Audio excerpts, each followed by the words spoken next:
tough. And there's no doubt about it that I want to win. And they either get on board or get off.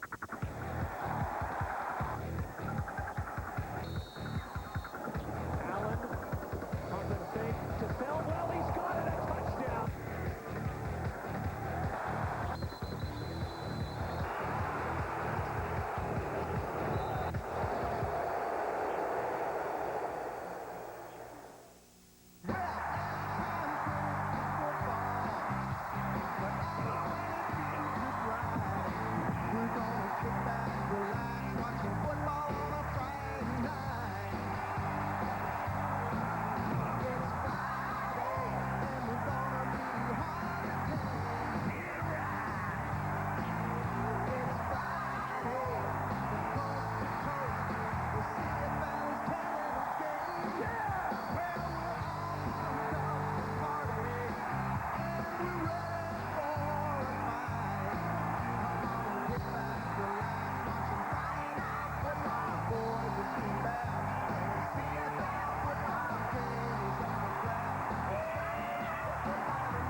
Well, you like hard-hitting, smash-mouth football, you've come to the right place tonight. This is going to be no Anne of Green Gables this evening. It's Calgary and BC on Wendy's Friday night football. We can't wait till this one gets started. Hi, everybody. Dave Randorf with you. Chris Schultz, Jock Climby. I'm sure a lot of you are wondering, where's Maddie? Where's Maddie? It isn't the same, is it?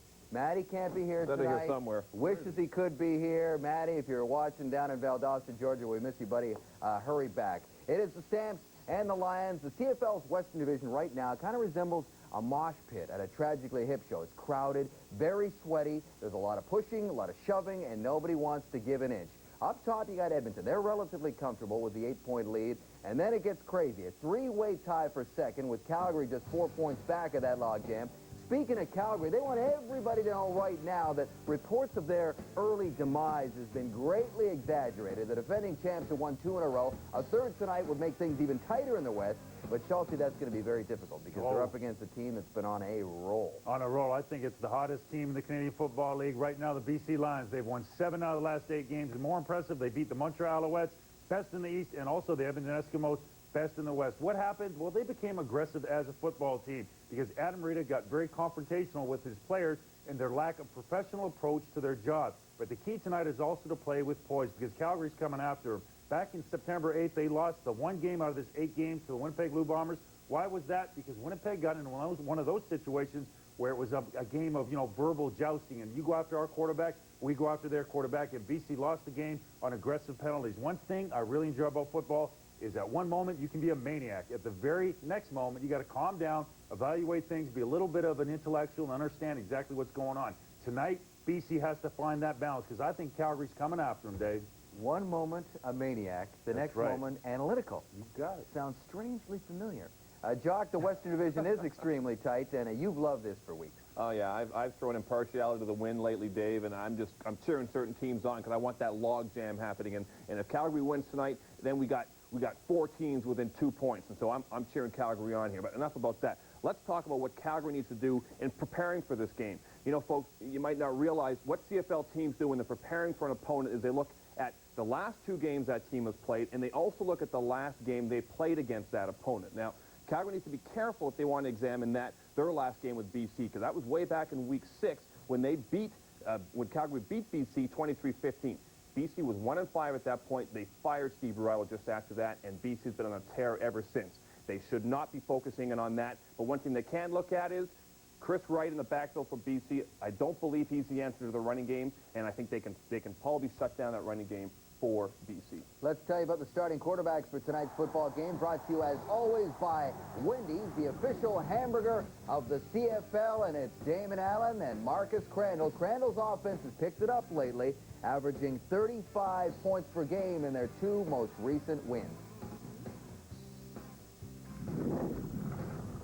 I'm John Wells. The Lions have won 7 of 8 and take dead aim at a playoff spot against the Stampeders tonight. Yeah, and a win by Calgary. They take the season series versus BC, and their hopes for a playoff spot still alive. The Stamps and the Lions, the kickoff is coming right up. It was a sunny day on the West Coast, but ball is in the air in Vancouver as we head inside the stadium at BC Place for the Stampeders and the Lions. 4 weeks to go in the Wild Wild West. Glenn, and only the Eskimos have clinched the playoff spot. Stampeders and the Lions are in a battle to get there. Well, win so important for both teams, but a loss way more devastating to the Calgary Stampeders. Wally Guano started the season losing his first 4 games. He won 3 in a row, then lost 5 in a row, his worst losing streak as a head coach in Calgary, and he's on a 2-game winning streak.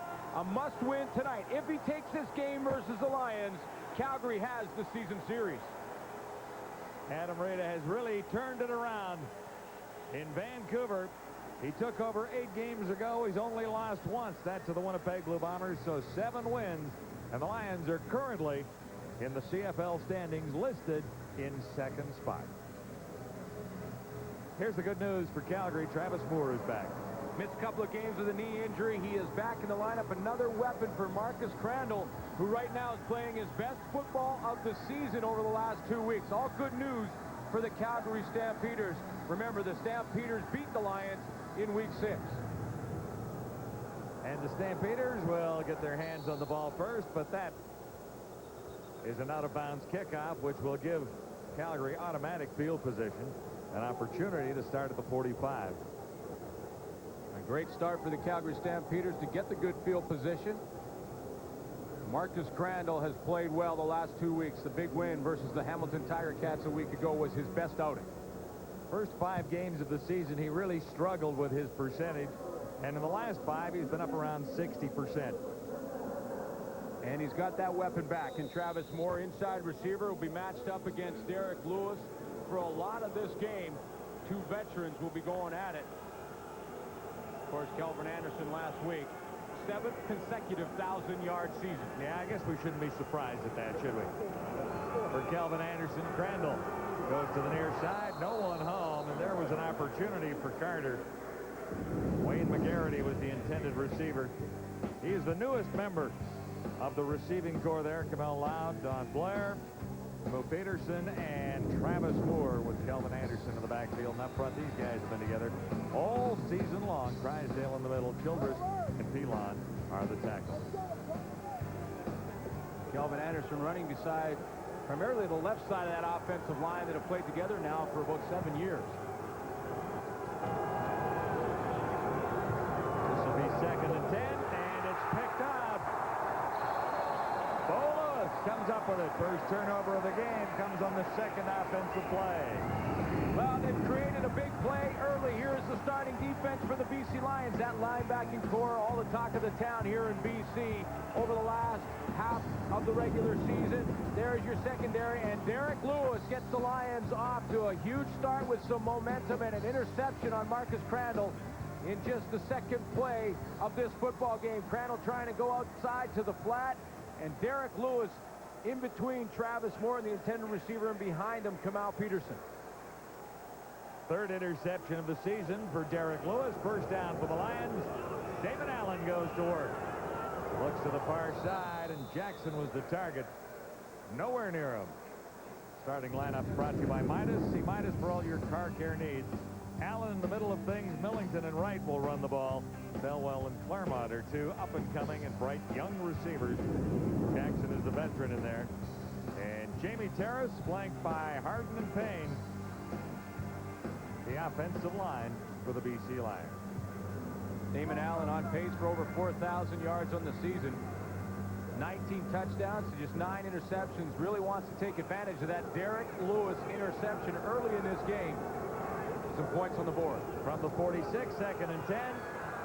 Allen has to move and goes down just shy of the 40-yard line. Well, the question mark in the Calgary defense has to be their linebacking core, starting with Chris Hoople and Shell Dupuis in the outside linebacking positions, and those are backups coming into this week. Lonja Johnson, the veteran. There is your secondary. Jason Bray with a big game last week versus Hamilton. had a fumble recovery for a touchdown. So Alonzo Johnson has to even elevate his game to a higher level with two relatively young linebackers playing on either side of him. Warren and McGarity are deep for Martino's punt. Tony Martino kicking against his old team, stepping across the 55 and angling this one out of play. Nicely done near the 5-yard line. He'll spot it there. Martino happy with that. The turnover doesn't cost the Stampeders. Bo Lewis doesn't net any points for the Lions, but it does pin the Stampeders deep. Second play of the game, and Marcus Crandall trying to go to the outside. Had some pressure from Tyrone Williams up the middle. Maybe threw that one a little early. Bo Lewis jumped it. He didn't get any points out of it, but they did get 40 yards of field position. Stampeders' second possession begins at the 9. Crandall had to hurry and really just fired it into the turf.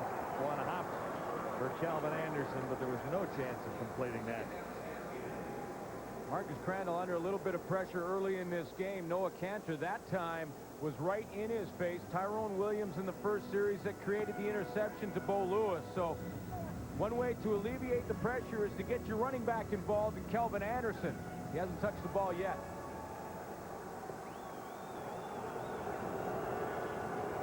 Now Peterson flanks to the near side at 2nd and 10 Calgary. Crandall looking to the far side of the field. Coverage a little too tight. Don Blair was the target. This time, Crandall had a little bit of time. Carl Kidd is over there to make the play, but watch the offensive line this time. They get a 4-man rush, so they've actually outmanned the BC defense by a couple of players because they also leave their fullback in. That gives Crandall some time to throw it, but look at Carl Kidd.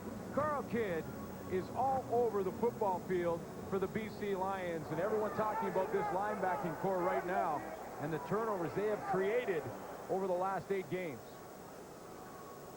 One of the best groups in the CFL with Baron Simpson in the middle. No question about that. Jimroy Simon is back near midfield, ready for a 3rd down punt. One hop to O'Malley. Nicely away, however. Lions should get decent field position, but actually Simon lost about 16 yards. Chris Hoople leading the tacklers. Let's bring in Farhan Louji on Thanksgiving weekend. Thanks, John. For the past month, the BC Lions, Scotiabank, and local Vancouver food banks have been involved in the club's Tackle Hunger projects. The banks have been accepting cash and food donations. It all wraps up here tonight at BC Place. If you donate, you're eligible to win season tickets for 2003. And with Thanksgiving just around the corner, it's nice to see the club doing its part. Lions begin back at the 52. First down. No score thus far. Second possession for Damon Allen. Near side. No catch. Ryan Thelwell was the target, number 84. And William Fields was covering. Damon Allen didn't put up big numbers in the win versus the Toronto Argonauts a week ago, but numbers enough to win the football game. But he has put up big numbers and been a different guy under Adam Rita in this 7 wins and 1 loss run. You see the percentage is up, the yardage is up, and the touchdown to interception ratio better under Adam Rita. Sean Millington first carry, good for a first down. See, this is a question mark for the Calgary defense, and right now it looks like what Calgary is going to try and do is play with James Cotton back in the linebacking core. Generally a defensive lineman. Alonzo Johnson now has that much more pressure on him to try and stop Sean Millington in this game. Millington gets a nice hole at the point of attack. See, that's a Peyton Williams had lined up in the linebacking core. He's a defensive back, and Millington ran right through the arms of Peyton Williams. Actually, Millington coming up about 6 inches shy as they've spotted the ball right now. So it's 3rd down, and they'll measure to see just how far the Lions have to go. Otis Floyd was lost to a knee injury in that linebacking core. James Burgess left Calgary. And so that has put the Calgary Stampeders in a bit of a dilemma in that core, although they do have the veteran Alonzo Johnson, and at 37 years young, he is playing, well, it's hard to say his best football because he's played so many great years in the Canadian Football League, but certainly this season as good as any. Lions are looking at 3rd down and inches. And there's early movement from the Stampeders. Set up nicely by the veteran Damon Allen. You could really hear Damon Allen with the snap count and how he used his voice to draw the defensive line offside. Calgary number 91. Tyrone Rogers gets drawn along with Jeff Traversy, who's up in there as a backup, and they jumped offside because Damon Allen used his voice. So it will, in fact, be a 1st down. Millington's 9.5-yard run setting things up for the Lions. Now just inside the Calgary 45. Allen, a pump fake going deep. Alfred Jackson was the target. He missed him. John, Alfred Jackson has been a bit of a question mark coming into this week. Toronto Argonauts game a week ago, he tweaked his hamstring a little bit. We'll take a look and see how he's running. And little pump fake there. That's where Damon Allen pumped. He tried to get in behind him. He looks smooth. Now, his question coming into this game, though, was the burst. Once he catches the ball or once the ball's in the air and a little bit far for him, will he have that burst in the hamstring to be able to go after it? He hasn't tested it all week because he's relaxed most of the week during practice. 2nd and 10 from the Stampeder 43. Allen on the money. Flag is down. Ryan Thelwell held on. He was working on William Fields and really had to battle Fields for the football. It'll be enough for a 1st down if it stands.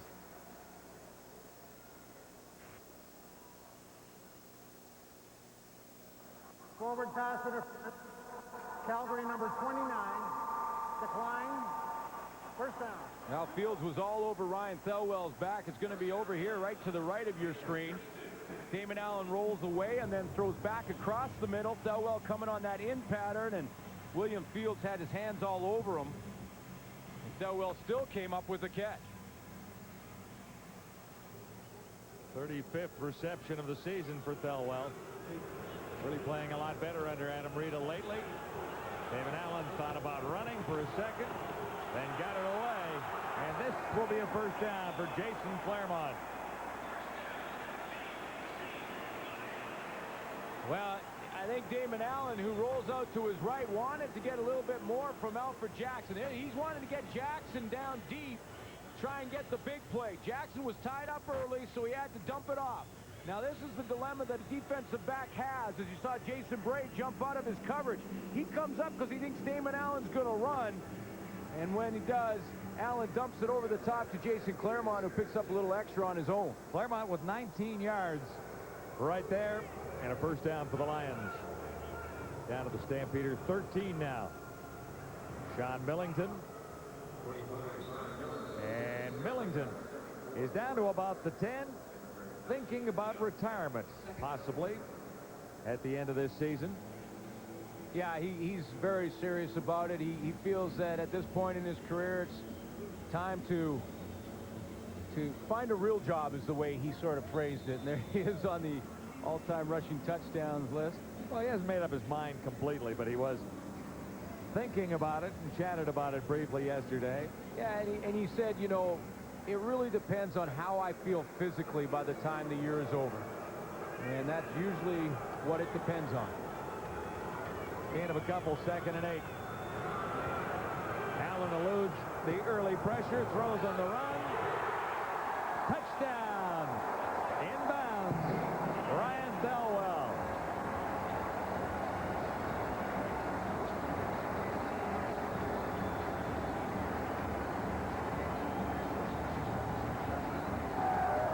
You know, there's no question the BC Lions have game planned for the problems that the Calgary Stampeders may have in their linebacking core.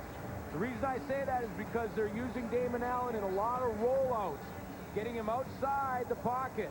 That's usually where a linebacker will be chasing him down.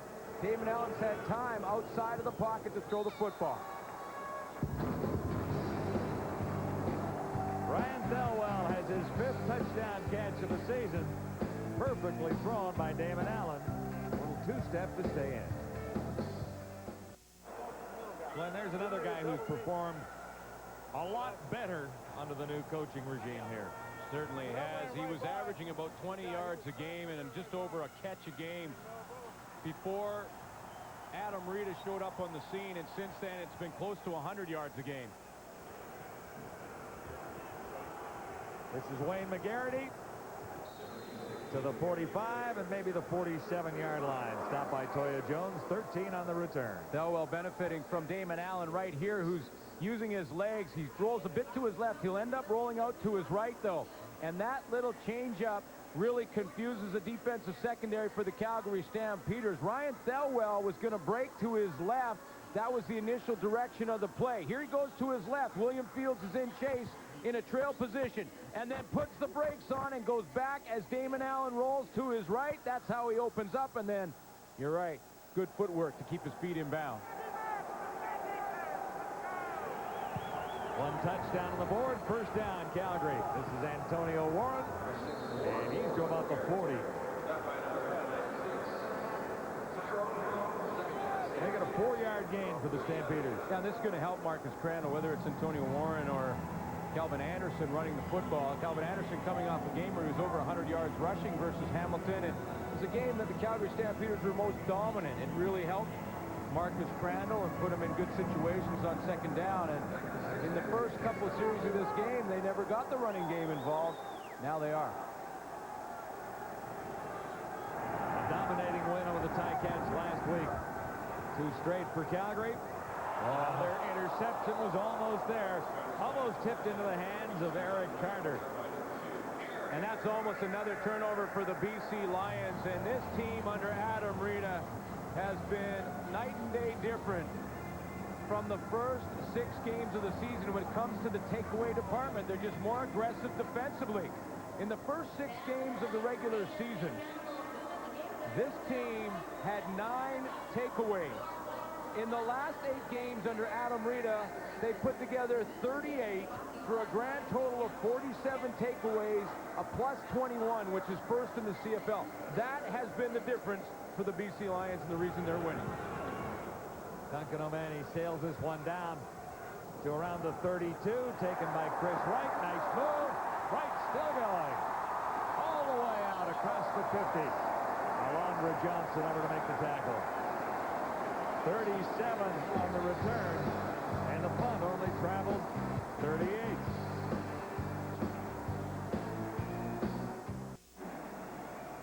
Lions are rolling along nicely. A couple of big plays already, including Allen to Thelwell for the touchdown. Well, you get an 8-play drive and covers 58 yards. Thelwell, a lot of the reason for the 2 completions, the Claremont and the Thelwell catch, were both because Damon Allen is rolling out, getting outside the pocket, and putting a lot of pressure on the defensive ends for the Calgary Stampeders. Lions have made the plays in the first quarter. Here's Millington again. The Calgary Stampeders have yet to make a play that has made a difference. Now, a very tough situation for them, though, when they have to play James Cotton at linebacker one side, and then they'll put some defensive backs in there as well. So James Cotton, who's used to go down in a 3-point stance, which is the 2 feet and the 1 hand down on the turf. That's called a 3-point stance. Now, that's where he's used to playing. He's going to be up there again because it's second down now. But on first down, he's back in the linebacking core, something he's not used to. There's that 3-point. 2nd and 6, a little play action from Allen. He'll get the first down here. Anderson. Brett Anderson.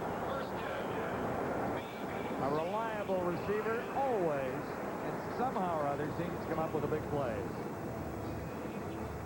He just lit through the line up there and kind of got through the wash. Everybody's so fixated now on Damon Allen, who used his legs early. In the press conference yesterday, Adam Rita said, "I'd like to see Damon Allen run the ball even more."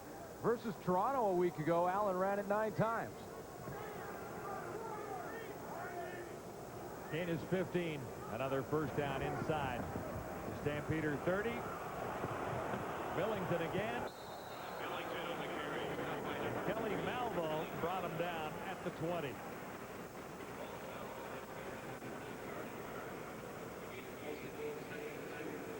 You know, and when we chatted with Millington yesterday, he saw the depth chart for the Calgary Stampeders. You see Cotton getting all caught up in the double team and not able to get out there.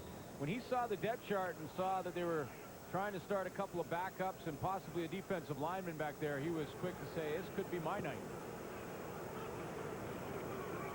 Oh! Second down, big hit. Wow, James Cotton was there. See, that's why he's so good from the three-point stand. He just slides in there. Now, this time he comes from the linebacking core, and maybe he can play back there. He's proven something right off the get-go here.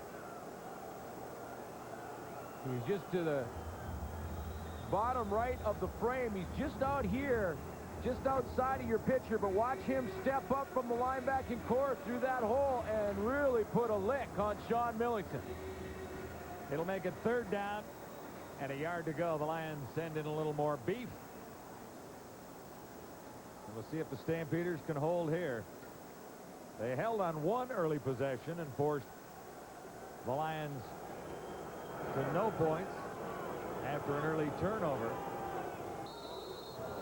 Flags are down early as Allen carries and will have the necessary yardage if the penalty is against Calgary. Andy Stensrud, the new right tackle for the BC Lions. He could play tackle and guard at the same time. He's 6'8", Procedure. 310. BC number 63, still third down. And he gets the procedure call, so that puts the field goal team on the field. Here's a matchup that we'll watch. Andy Stensrud, the new tackle you talked about, John, on the outside against James Cotton, who has really solidified the defensive line of the Calgary Stampeders. Andy Stensrud in his first game. Off the post. And back into play, so the Stampeders dodge a bullet there.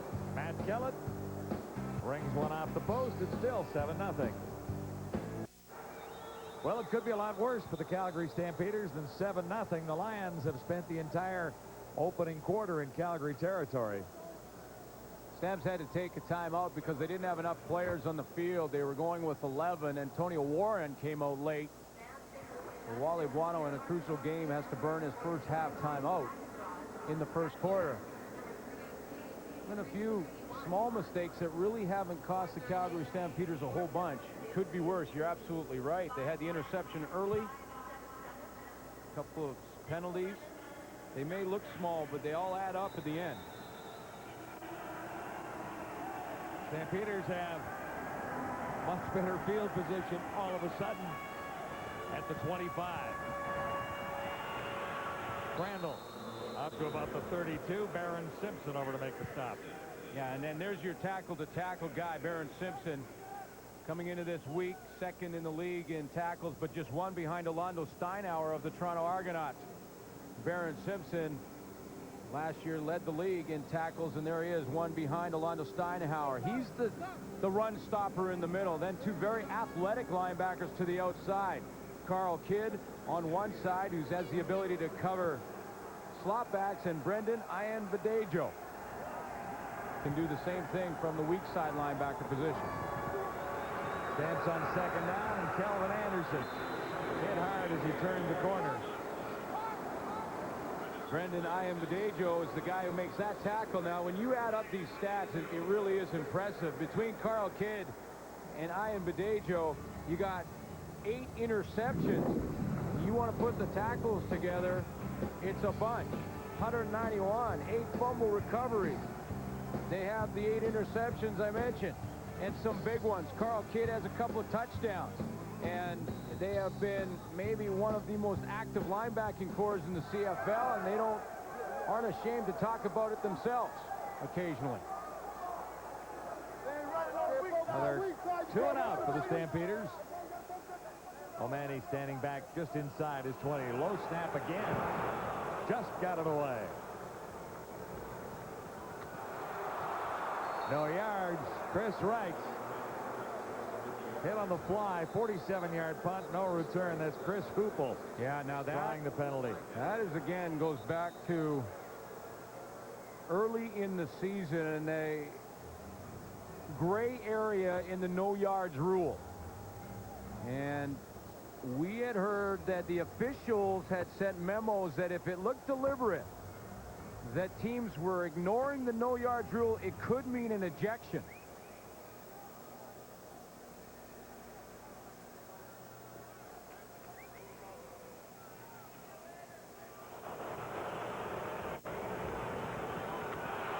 No question he's inside the 5-yard rule, and there's no question that Chris Hoople did not slow down one bit on his way to Chris Wright. Major foul, rough play, disqualification. There it is. Calgary number 56, no yards. Calgary number 56, first down.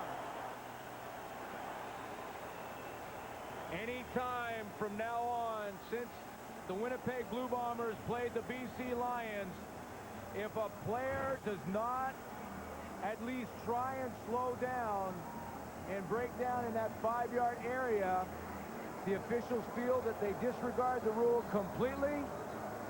They can be thrown out of the football game. And he's gone. Chris Hoople's going to take an early shower. Look at the field position. 40 yards marched off against the Calgary Stampeders. And one more linebacker out of the game. Now, Hoople wasn't going to play every down, but all of a sudden the Stampeders are very thin on defense. They lose some depth and they lose an option. They lose the option of playing with Hoople and using James Cotton up on the line. So now Cotton has to stay in that linebacking core, and he's right back here right now. So Cotton looks like he's going to be a linebacker. Alfred Jackson flanked to the near side. This is Green. Around the left side. Pretty good hit on Lyle Green after a 4-yard gain by James Cotton.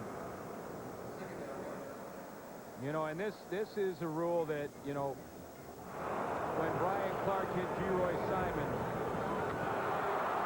early in the season, this came up, and early in the year, coaches were saying if the ball for sure hits the ground, go ahead and hit the guy. And things have changed since. The memo went out. They said, hey, you disregard it completely, and we're going to throw the guy out. Well, there's no question about that. On the play that sends Hoople to the showers. Tight coverage, no catch, far side, Ryan Thelwell. So that takes an option away from Wally Buono. Now, he doesn't have Chris Hoople. Michel Dupuis is on one side. He can go with him as a Canadian. But what likely Wally Buono will try and do, and Jim Daly, Mike Roach, defensive staff, is to try and juggle that. Now, down on that chart right here now, he has to look at the different personnel setups, and he has to say, okay, now I've got to go with Cotton back there, probably on rundowns, and maybe Dupuis, which they're going to do now, and then on passing downs, we'll put defensive backs in there. Matt Kellett banked one off the post. Flag was down, and this one is wide. Stamps will give up a point. Antonio Warren, but we'll wait for the infraction. It was 3rd down and 6. He's going to go against the BC Lions.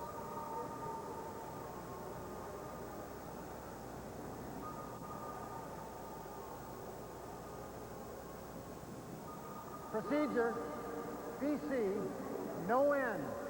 That penalty is declined. We have a single point. First down. Stampeders are very lucky here tonight, aren't they? They are. Well, they've basically dodged about a 14-point bullet. And yeah, it's an automatic. The gun. Yeah. I'm with you. And when you're on the road, dodging those makes such a big difference. Calgary's still striking range. Kelvin Anderson, his best run of the night. He'll be close to a first down. 9 yards. Ran into Carl Kidd. Amber and Pollard coming your way with the next edition of Sports Center. All the hockey highlights, a little baseball tossed in. And the first game of the Thanksgiving weekend in the CFL. 2:30 a.m. Eastern Time, 11:30 Pacific. Perfect for us out here. Yeah, we'll just slide over and watch it right after the game. A little late out in Halifax, but we hope you're up. Should be the last play of the opening quarter. Stampeders, less than a yard necessary for a first down, and Calgary should have it there. No penalty markers down anywhere.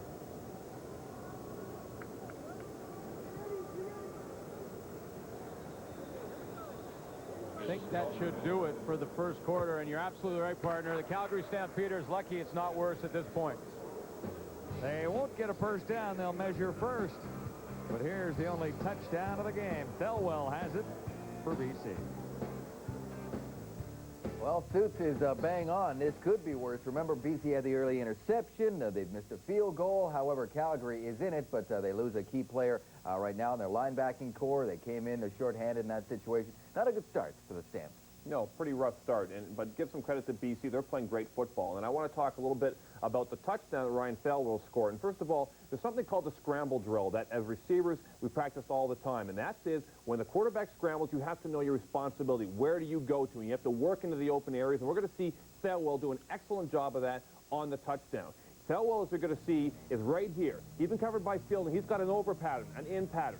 He sees right now, probably just a blurred vision of Damon Allen now starting to roll to his right. So Thelwell says, all right, open area behind me. Off I go. Fields is left in the dust, and there's Thelwell all by himself doing a nice job keeping his feet in. What I liked about what Damon Allen did as well is he kept his eyes down the football field as he scrambled. Not enough quarterbacks do that effectively, Schultze. And the worst-case scenario for the Calgary Stampeders, you don't want to start out with an interception by your quarterback, but it wasn't necessarily just a bad play by Marcus Crandall. I want to show you a pass-blocking technique mistake right here by the guard. You see this foot right here? You have to have the majority of your weight there, 60 to 65%. This other foot, you have to have less weight, 30 to 35%. When you have that kind of weight distribution, you're not beat by an inside move by the defensive lineman Tyrone Williams. And that was the issue. It was a technique, footwork, weight distribution mistake. Details of the game. What happens later on the opposite side? Once again, Crandall gets hit on a pass, on a screen pass. That is the worst-case scenario, and they have to clean up the technique and pass blocking to make sure you take everything from the inside out. Don't blame Crandall. Blame the pass protection on that specific play. On the other passer, Damon Allen has his 20th touchdown pass so far this season. So far, the only touchdown of the ball game. 8-0 as we send you back for the second quarter. Guys? Calgary Stampeders indeed lucky to be trailing by just 8 points heading into the second quarter. Well, it could easily be 21. And if you take the two Matt Kellett field goals, at the very least, it's 15. Crandall has not completed a pass.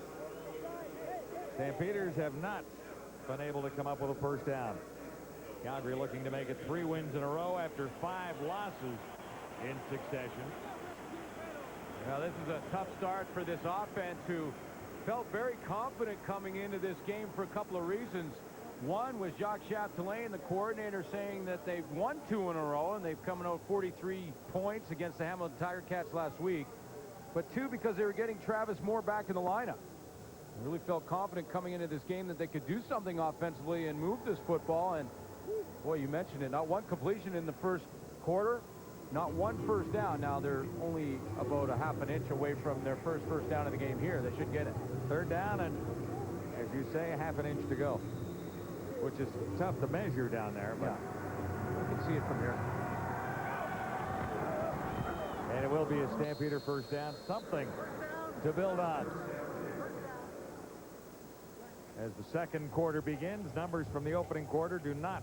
Well, when you look at that, you just and you look at this, you say it should be about 21-0 for the BC Lions. And you know, Wally Buono right now close in this football game at 8-0 is just lucky to be there. First down.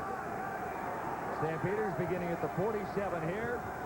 Crandall looks to complete his first pass. Man open. He fired it 4 yards too far for Wayne McGarity. Well, 2 guys that rarely will bust a coverage weren't on the same page on that one. That's Bo Lewis and Eric Carter, who together always play the same side of the field. That's the wide side. They both jumped the pump fake there from Marcus Crandall, and both 17 and 2 were caught in a chase position with Wayne McGarity in behind them, and then they went and chatted about it right afterward.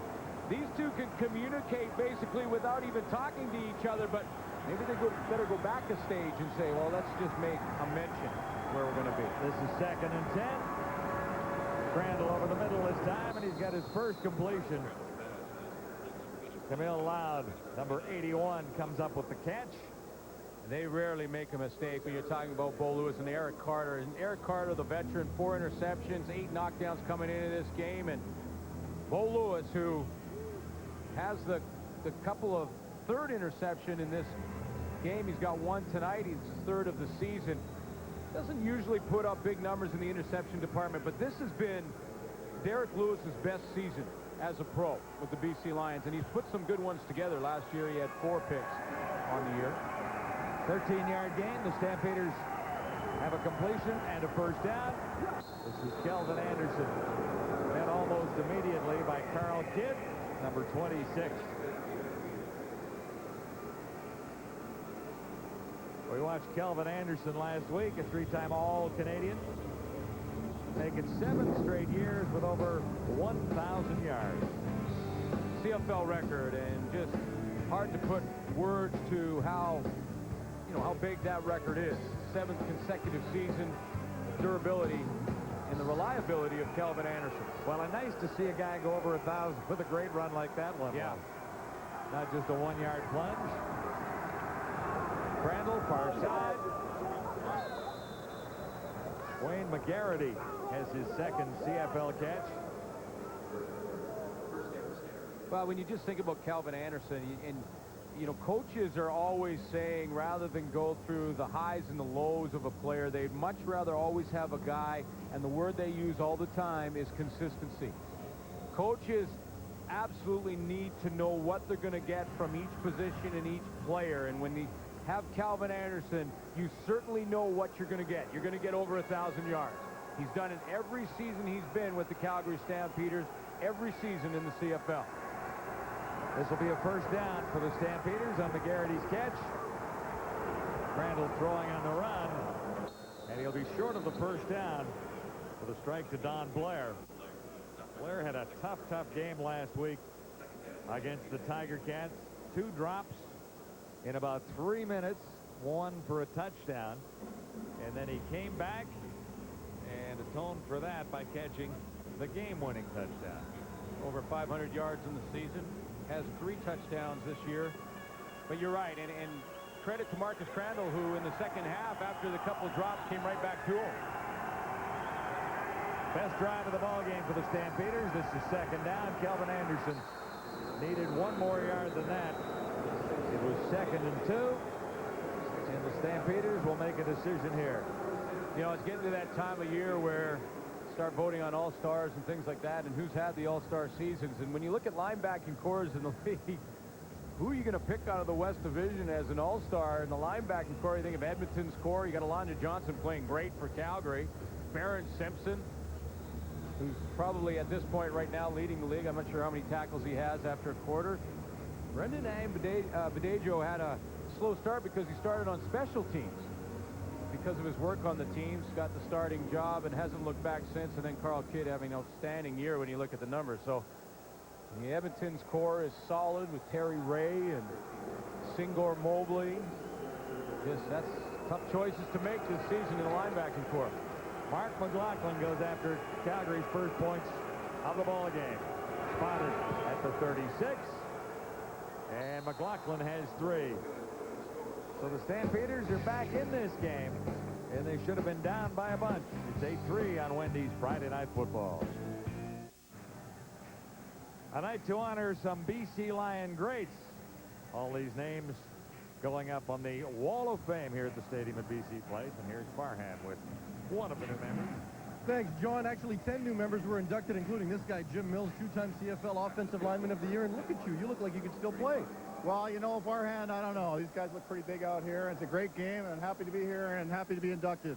Thank you. Talk about what you're doing with yourself right now, including the business and even some coaching. Yeah, I'm coaching at Delta, and I'm lucky enough to a family company, Mills Paint. We have 13 locations across BC, and thanks for the plug, and having a lot of fun. Jim, have a good time. Thanks for joining us. Thank you very much. Appreciate it. Well, here they all are. Mervyn Fernandez, Herb Capozzi, a former GM and owner of the team. Jim Swervin' Mills there. Mervyn. Swervin' Mervyn. Played Pat against Claridge, him. those are the guys. And you'll know now where to go here in Vancouver get when your you want to paint? paint the fence. So I'd whip down and see Mr. Say Mills Wellesley, at halftime. say Wellesley sent you. You'll get a discount.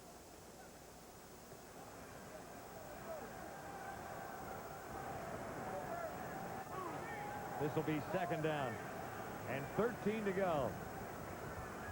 A flag is down as Allen unloads. Tipped away. Nice defensive play. Alfred Jackson was the intended target. Deshaun Austin came across and got a hand on it. Or Alfred Jackson has one-on-one with Greg Frères for a touchdown. It's going to come right over the middle. Frères is dropping deep. And this is how close it is. You heard the game of inches saying, well, that was an inch for Deshaun Austin, and he just gets his hand on it. Or Alfred Jackson catches that, turns around, has one-on-one with Greg Frères to the end zone. Calgary Stampeders defensively have made a lot of changes since the season began. In fact, on the field tonight, mostly on defense, 10 players who were not around when the Stampeders started training camp. And it's been the biggest difference. Ask Wally Buono why his team is so much better now than they were to start the season. He'll say, well, basically we have better players. And he says it a little more politically than that, but bottom line is we have better players. Well, he's found some bodies, particularly up front. Here's Tony Martino sailing one. Down to the 25, Antonio Warren looking for a block. Can't find it, but he gets to the 35. A 9-yard return after a 53-yard punt. First and 10 Stamps when we return. Next Sunday on TSN, a doubleheader. Wendy's CFL Live beginning with Hamilton and Montreal, then on to Toronto for Muhammad Ali Day. Muhammad Ali in person for the greatest good. And guests will include Evander Holyfield, Larry Holmes, George Chiavallo, Warren Moon will be there. Oh, man. I'm going to wear headgear for that game. Tickets are still available, and some of the proceeds will go to Parkinson's research. The number to call is 416-872-5000 if you'd like to be part of it. Argos and the Renegades at Skydome next Sunday afternoon.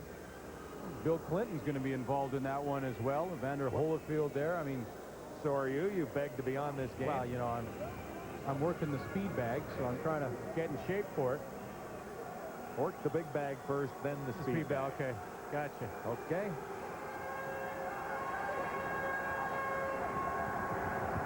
Crandall looking at second down and 2. Almost intercepted again. He almost gave the second one away. It looked like Crandall was trying to throw it away, but boy, he almost threw it right to Herman Smith.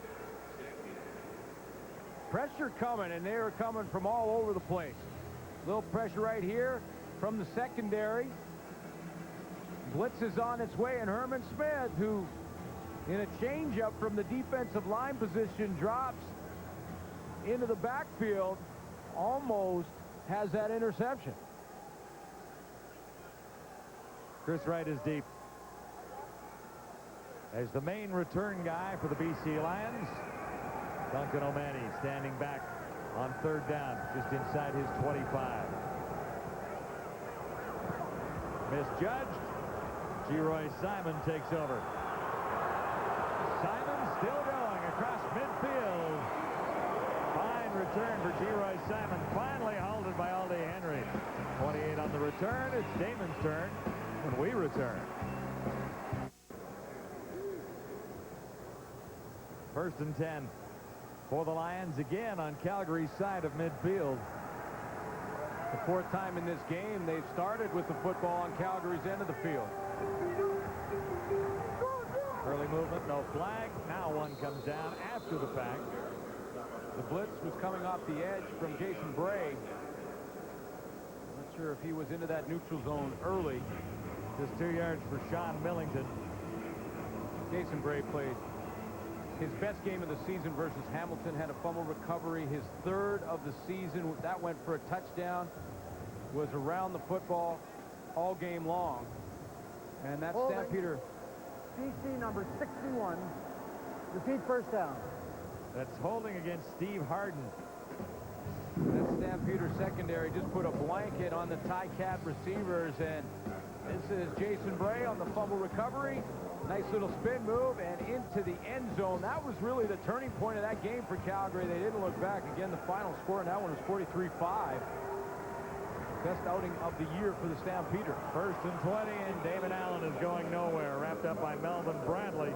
Another of the newcomers to that Calgary front four. Antoine Young also new. James Cotton, not new, but returning. But the new guys up front have made quite a difference to the Stampeders over the last 3 games in particular. Well, when you get James Cotton in there, the experience from last year, he went down to the NFL, tried out, didn't work out, so he's back. Now, you get Melvin Bradley, has a chance to play beside a veteran who knows the game and knows the system. So that makes Melvin Bradley better. They got Tyrone Rogers, who's a veteran in the Canadian Football League, who they called after about week 3 to get up and help out their defensive line. And all those changes have really worked out well. 4 flags. This is 2nd and 23, and Allen is down again. So the Stampeders defense has fired it up. Antoine Young getting credit for the sack there. And that'll be his 3rd of the year if it stands because of the penalty here. Well, Andy Stensrud, the newcomer, has got some split problems. Offside. BC number 81. Decline. 3rd down. You know, this is his first game, Andy Stensrud, and he is out there on the tackle, and really his splits, he's only about, when you talk about splits, that's how far you line up beside your opponent. Look how close the guard and tackle are at the top of the screen there, neck and neck. Antoine Young comes off the edge, and Stensrud can't get out to him. Stampeders are hanging in. They forced the Lions into a 30-yard loss. So punting on 3rd and 30, Martino.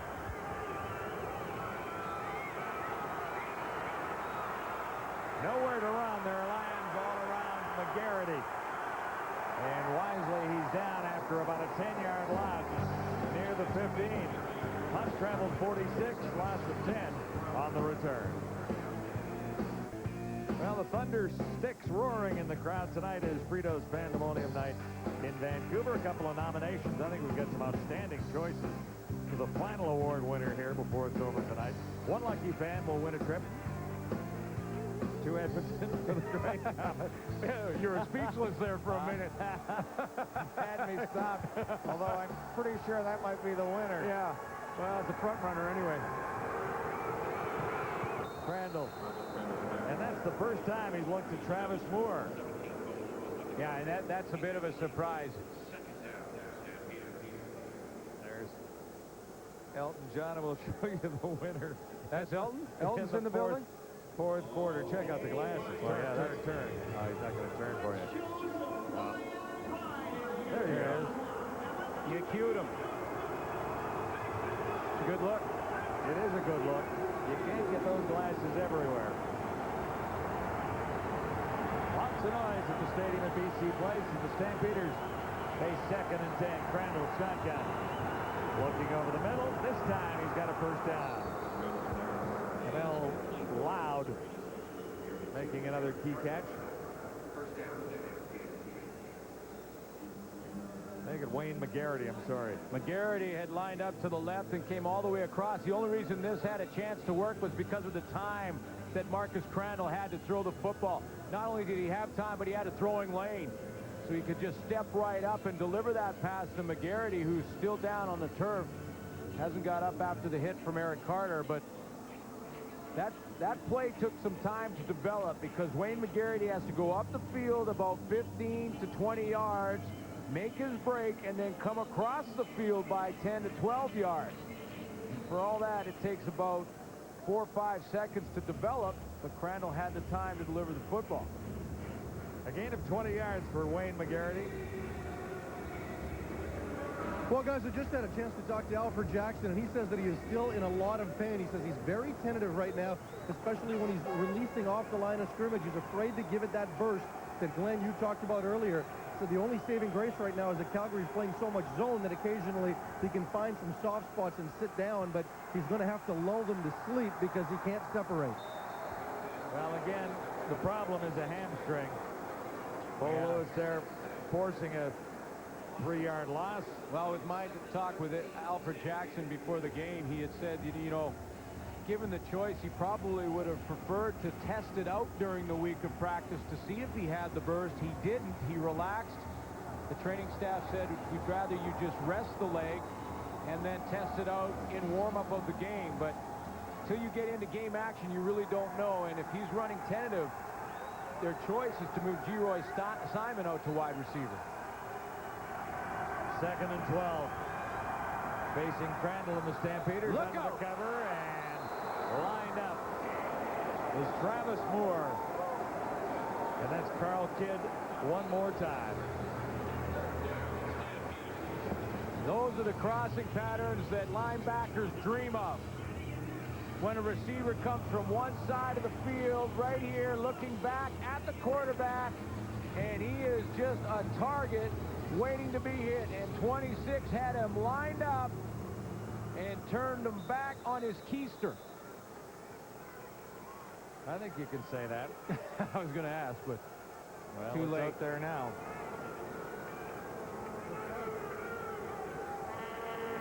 O'Manning. High and fairly deep. This is Chris Wright, no yards. Is the infraction down there, and flags around the 30. Travis Moore, you know, he's trying to run the picket fence. Watch Moore trying to go through the linebacking core. He's trying to weave his way. Now he's got open and turns around, and it's hello. 26 sitting there saying, oh, yeah, those are a dream come true. That's as quiet as Carl Kidd. There he is. Okay. I was wondering when he was going to turn to the camera and start saying something. Now, the defense for the BC Lions has been on the field a little bit in this second quarter, so maybe he's trying to catch his breath. Adam Reed is 7-1 in the 8 games that he has coached the Lions on this go-around. Well, I challenged the players to a man, and basically, he's the guy who brought all of these players into BC. He knows more about them than anybody. We have first down for the Lions, and play is whistled down.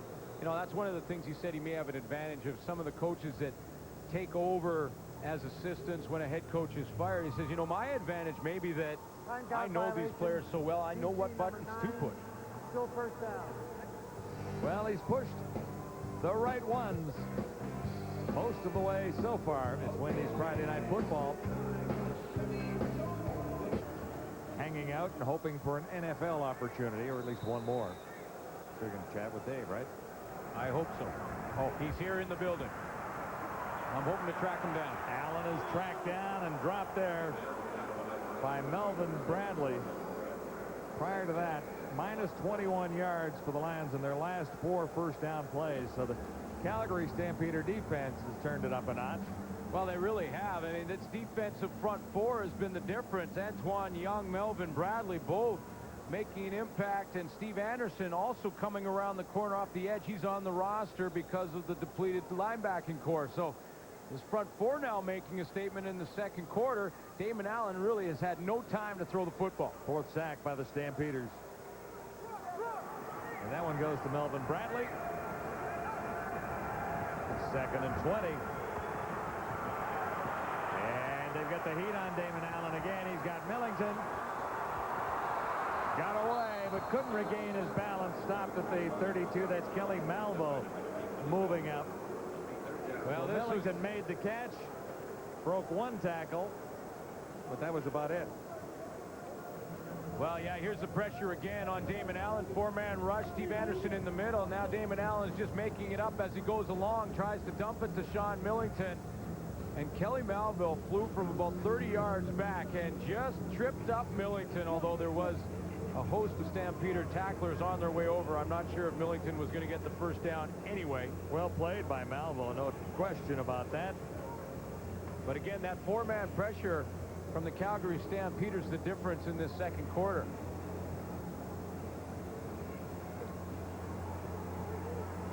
Sean Millington having another fine season. 10 touchdowns coming in along the ground and a couple more receiving, so he's in second spot behind Stiegel. And really, when you look at this at halftime, I think Adam Rita will likely go in and say we got to go back to Millington more, not just dumping the ball to him, but actually running the football to him and see if this linebacking core and the changes that Calgary's had to make on defense, see if they can attack them and make it work that way offensively rather than try and drop back and pass, because the four-man pressure with the D-line for Calgary right now is working well. Time for the Stampeders to get a little closer. They trail by 5. Martino almost had that one blocked. Aldi Henry was in. Yards penalty will be called there on the return by Wayne McGarity. NHL is back on TSN. We saw a couple of games already this week, and next week Atlanta at Pittsburgh on Wednesday night. 7:30 for the face-off there with Gord Miller and Pierre Maguire. Partner, I think the Stanley Cup parade should go right down Robson Street. The Canucks are off to a pretty good start, aren't they? Oh, 1-0. Yeah, we'll go right down Robson. Yeah. And, you know, turn left down Georgia. Down Georgia, and then, then turn right into the Bay Shore. I'm going to plan it right now, because the Canucks, they're my team. Montreal over the Rangers earlier this evening on TSN, 4-1. Nice start for those guys. Onto the coverage. Stampeders have a golden opportunity as Kamal Peterson takes that one close to first down territory. You know, with the way this game started for Calgary, they dodged a bunch of bullets early. Could be 21-0 BC in the first quarter. It wasn't. An 8-0 game. Wally Buono saw his team struggle through some, well, basically 0 first downs in the first quarter, some struggles offensively. 0 completions in the first quarter. And now with a golden opportunity, minute 41 left, to go ahead at halftime. This is second down, less than a yard to go. And Crandall will get the first down. Kamal Peterson with 9 yards in the previous play. And I'll tell you something, the defensive team right now for the BC Lions have got to be starting to get frustrated, because they've provided some opportunities for their offense. Created a turnover in the first series, the interception from Bo Lewis. They've had a couple of stops, forced Calgary to punt, and the Lions have started in Calgary's end of the field 4 times in the first half and have come away with just the 8 points. So that defense right now for BC's got to become a little frustrated. Stampeders looking at 1st and 10, Lions 42. Crandall has time, decides to escape, and grabs a couple.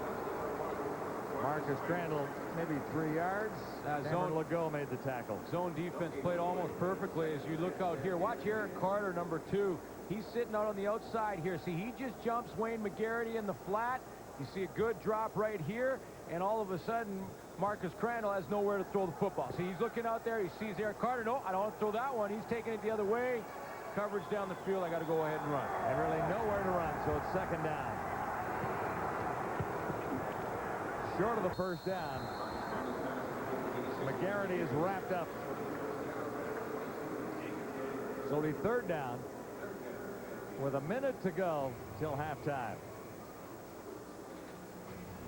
And that's what the BC Lions want to do. You know, they want to drop their defensive backs, get one guy in the deep middle, one guy deep outside on this side, and then make the Calgary Stampeders throw it underneath, work down. They don't mind giving up a field goal attempt, which is what they're going to do right now from Mark McLaughlin. McLaughlin made his first from 36. This one a little longer. Spotted at the 42. McLaughlin lots behind it, and he's dead center. So the Calgary Stampeders, after a disastrous opening quarter, climb back in this one, and they're within 2. Well, they not only climb back in it, I think they have momentum, although it's probably just a small amount of the momentum, but they do, because the way they started this game and what it could be, they have hung around. Now just a 2-point ball game going in at halftime, provided Damon Allen can't do anything with the football with 41 seconds left. The concern, though, is that this offense got to get going, and the one name that comes up for me, the Calgary Stampeders, would be Travis Moore, and why they can't get him involved. One catch for Moore He was hit immediately, and it did not result in a first down. So Damon Allen has 41 seconds. Sean Millington has the football. And the Calgary Stampeder defense. You know, and the Lions' concern coming in is when they've been in drop-back formation. In other words, when Damon Allen has been in the tackle box behind the center, Jamie Terrace, he has struggled. The four-man pressure from Calgary has been there. So remember in that first quarter when Damon Allen was rolling out to his left, rolling out to his right? That's when he found Thelwell for a touchdown. They haven't moved the pocket in the second quarter, and it's hurt him. Antoine Young and the boys up front are doing a job if he stays in that pocket. Gain is 2, 2nd and 8, 17 seconds till halftime. Now here goes that rollout again. Looking to the far side, Anderson makes the catch. Brett Anderson. But they'll be short of field goal territory there with 9 seconds on the clock.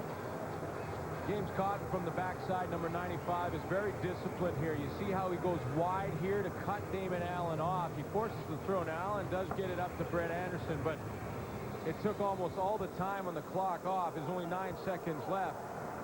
Basically, Allen has one play to get it in field goal range. Anderson's second catch went for 18 yards. Allen steps up. Millington has the ball. And he stops at the 50. That'll make it a long field goal try with 3 seconds to go.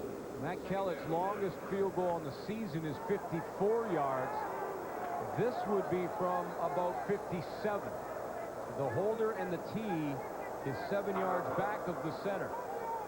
So the Lions use their timeout. And with 3 seconds, I don't know that they have time for a play and then the field goal.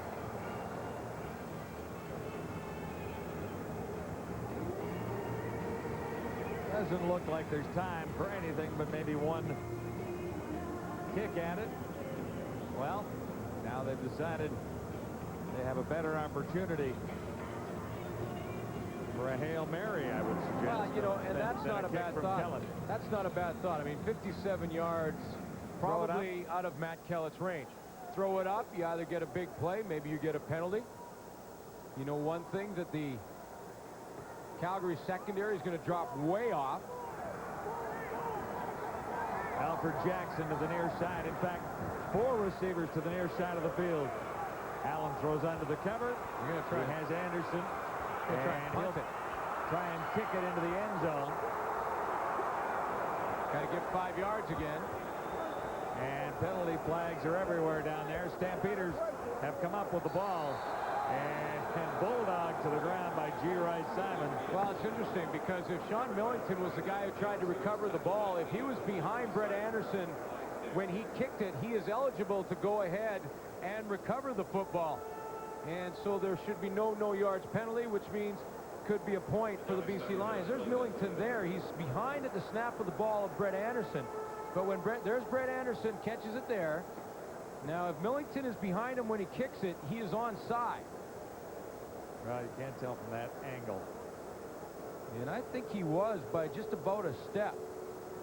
But that has to be Millington, and Millington is down there touching the ball.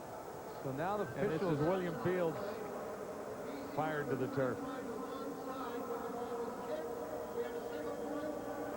It will be a single point for the Lions. Sean Millington was ruled onside on the punt. He's allowed to go after the football. With the tackle in the end zone, the Lions get the single. So an interesting end to a slow starting opening quarter for the Calgary Stampeders. Lions have a 3-point advantage on Wendy's Friday Night Football. Some of the moments from the opening half.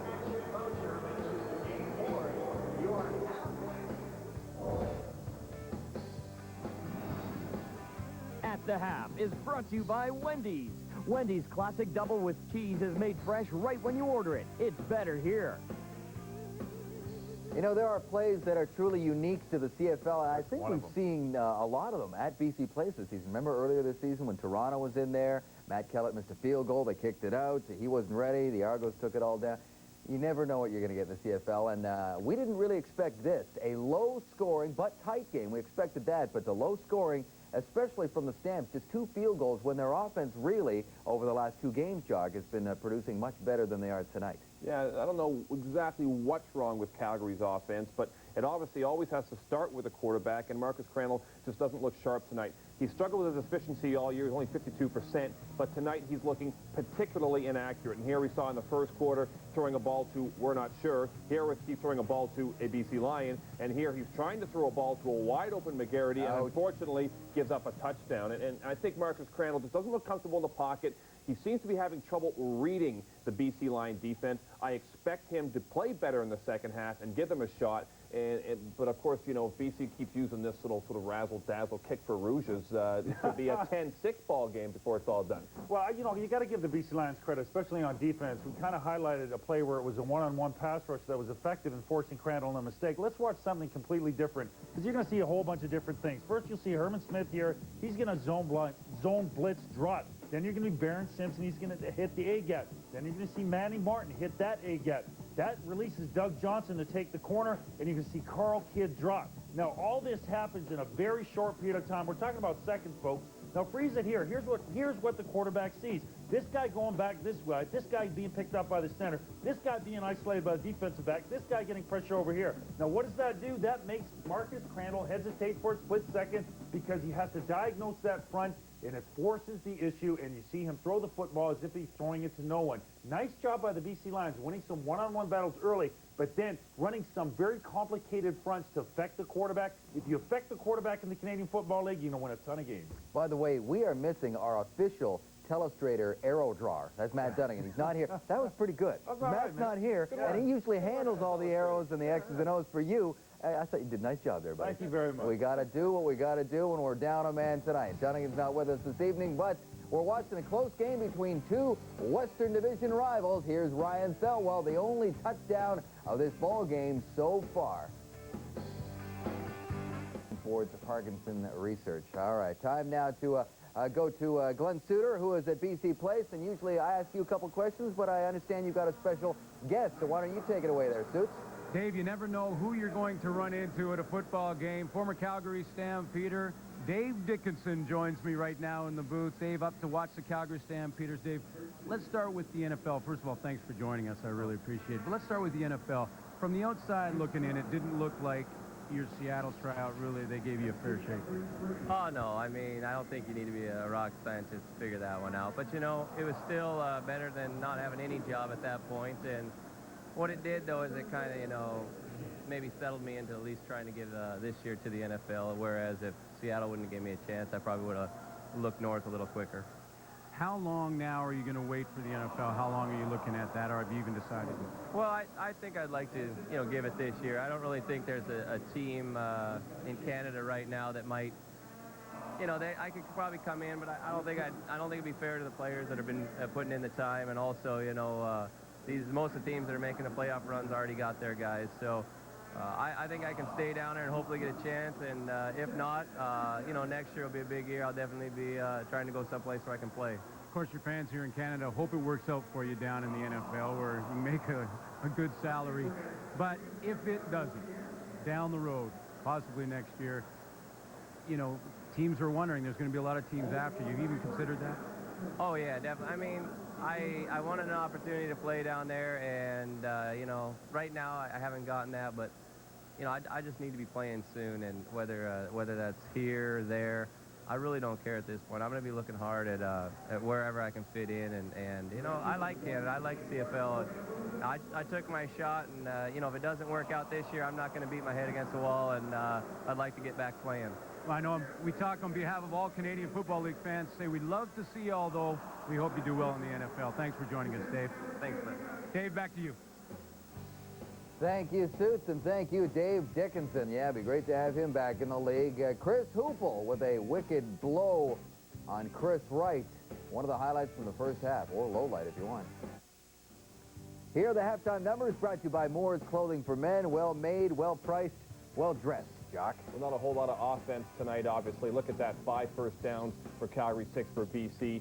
We're going to do better in the second half. They need to start moving the football consistently on offense. Adam Rita spoke with our Farhan Lalji. Thank you very much, Coach. Well, so far you've got to be happy with the play of your defense. Yeah, we need to get on track on offense. Of course, we knew Calgary was going to be tough against us defensively. And we need to keep working our kicking game like we have been and hang in there because it's going to go down to the nitty-gritty. What kind of adjustment can you make at the half offensively? Maybe get the running game a little more involved? Well, I got to talk to the coaches, but it looks like to me we can attack the weak side in the passing game and the run game. So we'll see. Coach, good luck. Thank you. Speaking of attack, that is a mode that Carl Kidd is always in as he attacks Travis Moore right there. 9-6 BC, third quarter action coming up. You're watching Wendy's Friday Night Football. Adam Rita's Lions have the lead, but it's only by 3 points. Let's bring in Farhan with Wally.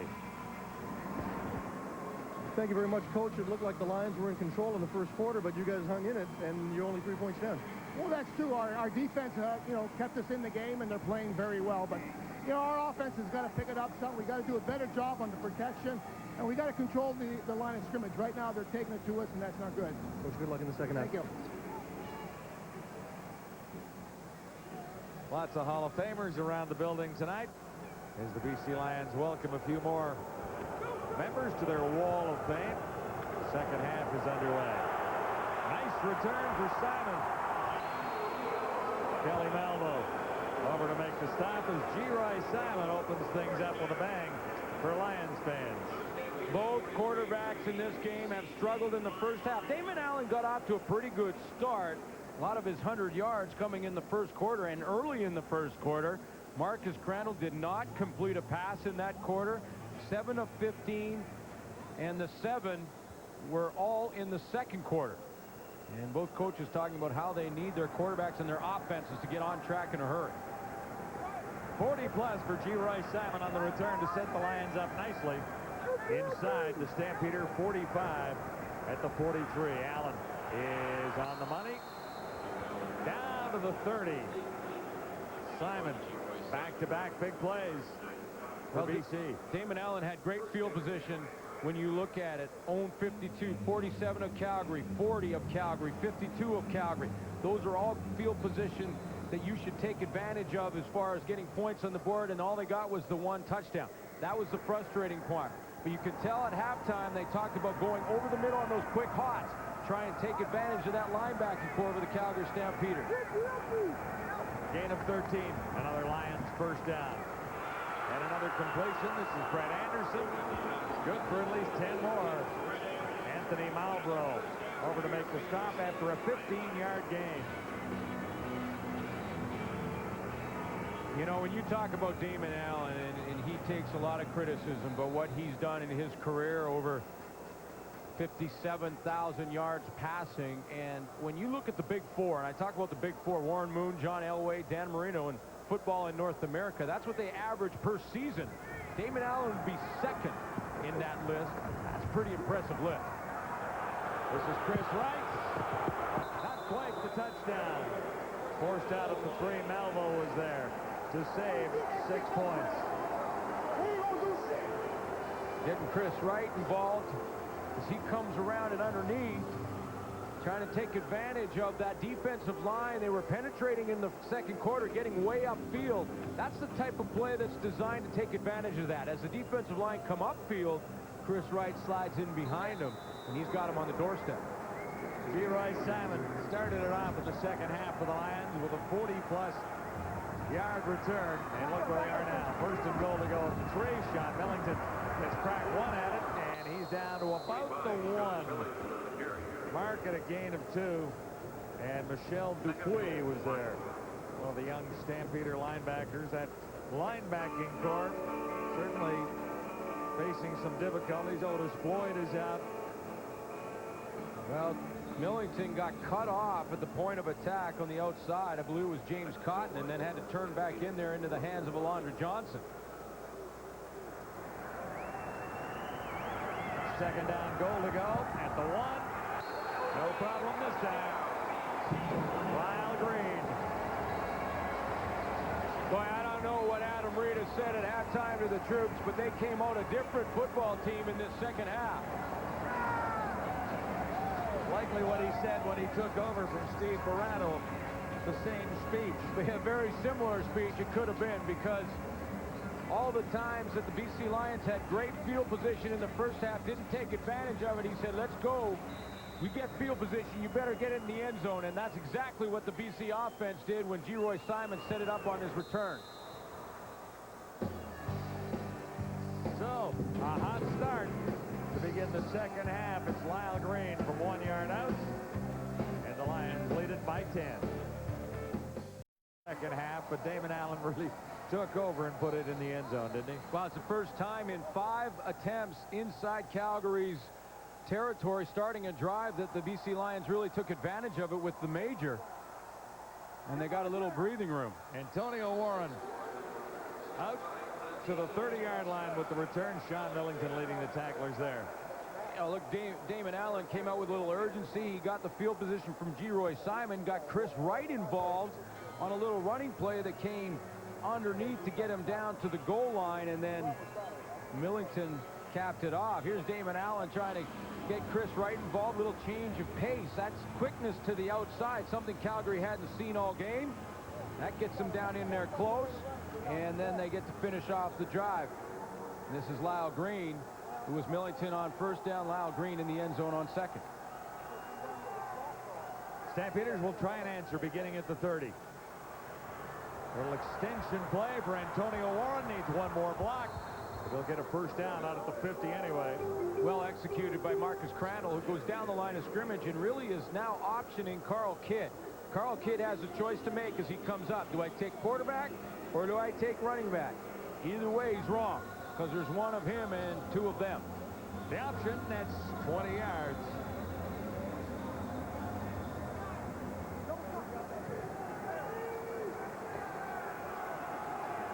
McGarity out to the near side. Nice play action fake by Crandall. Scott Regenbald will have a first down. Marcus Crandall in the first half struggled out of the gate. In fact, in his second play, threw an interception.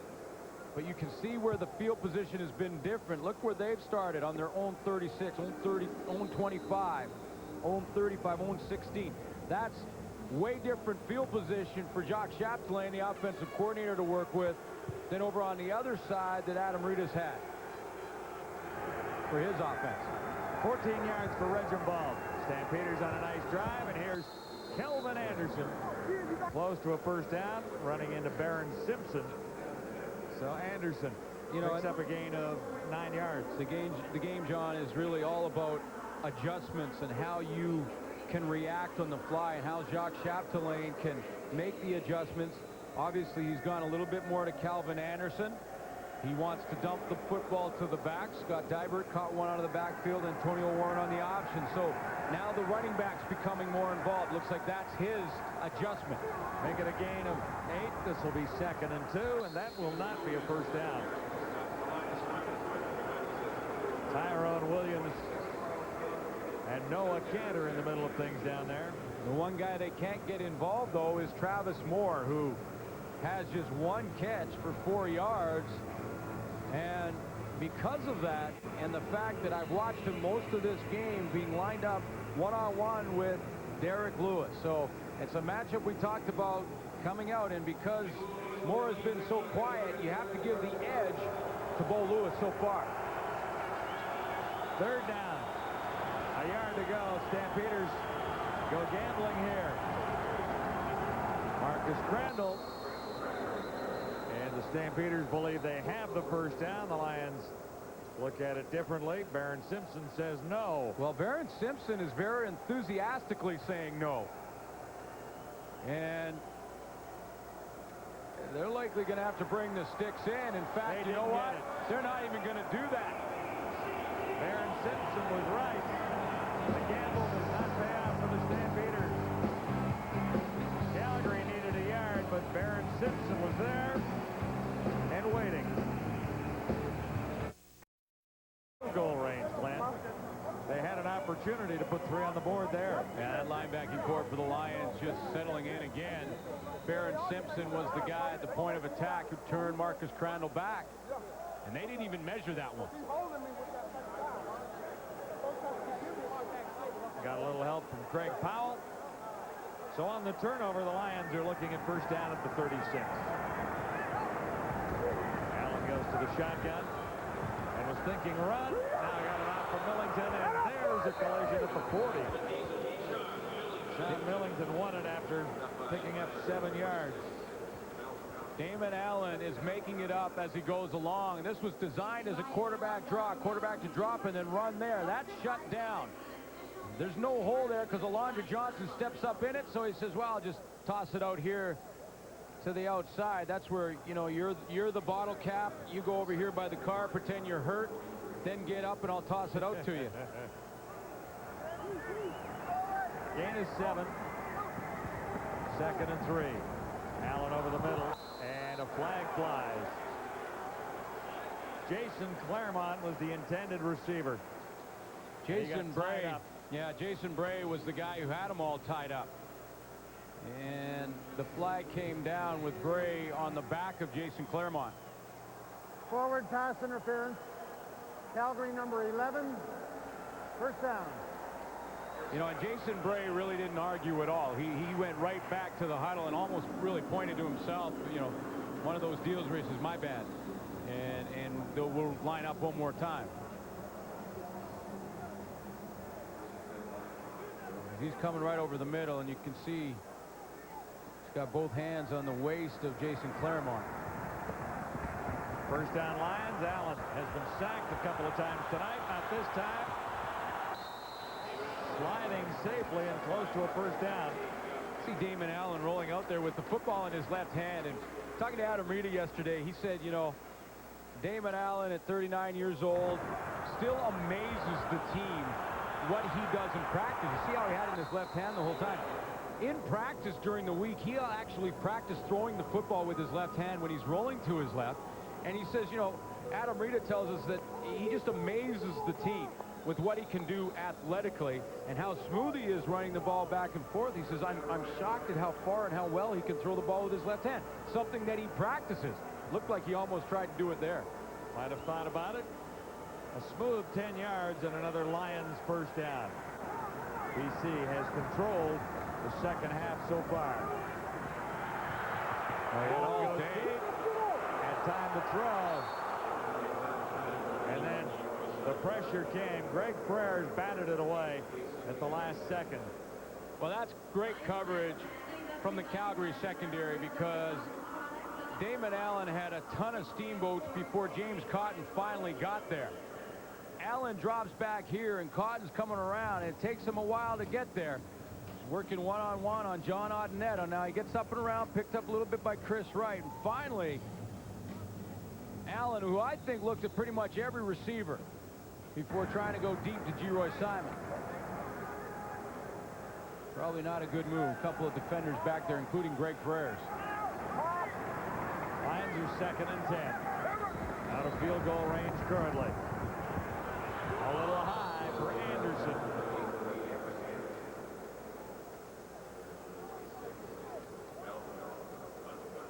John Ottonetto had his hands full with James Cotton the last time. Let's see how he does on this play. He's playing that left tackle. Number 95 tries an inside move, and this time John Ottonetto wins the battle, running him all the way down. Allen has time. Probably picked the wrong receiver, though. Brett Anderson was covered. Alfred Jackson wasn't.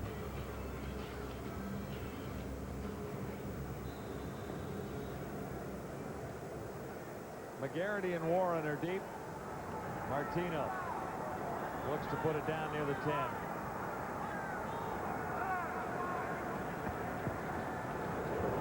Martino will take off. Oh, he's going to try and throw it. And he comes up short of the first down, I do believe. Well, he's close. Lyle Green made the catch, but the spot will be interesting. From my angle here, Glenn, I'd say he's inches short. You know, and the way they put their foot down was about 4 inches back of where Lyle Green sort of sat down. They'll sort it out. They're going to have to measure it. There's Martino. Thought process goes something like this. Can I run? Can I throw? Can I get a first down? We'll let you know when we return. Sneak up. No, this is not a called fake. Tony Martino just recognized he doesn't have a whole lot of pressure. Maybe he can run. Then he wants to find Green, who had to come back a little bit because the ball was underthrown, and they're just short. So it's first down, Calgary. Antonio Warren made the catch, and he's halfway to a first down. One more look at this. This is interesting. Well, it is interesting because I noticed the spot, and after the play, watch when Lyle Green catches this. He's sitting down basically because the ball brings him back. So he has to come back to catch it. Now here it comes back to catch. Now the official comes in. Now he's down, and his right there is where his backside. Now the foot hits here, and you're going to see as the ball comes back. Now watch where the ref does. He puts the ball down, and he puts it down. See, that's where the backside of Lyle Green is. The ball comes back 4 or 5 inches, and that's how much short they were. 2nd and 5 for Crandall. Got a completion there, but he's short of the first down as Blair was forced out. It'll be a gain of about 1 yard is all for Don Blair. Well, an interesting spot for the BC Lions that goes against them, but it's not going to hurt them because Calgary's going to go 2-0. That's because Carl Kidd is just covering sideline to sideline. And where is Travis Moore? This Calgary Stampeder offense back into the lineup after missing the last 2 games. Well, the only thing I could say, John, is maybe he's in the back pocket of Bo Lewis right now. Well, and that was the matchup that we were expecting to be rather interesting tonight.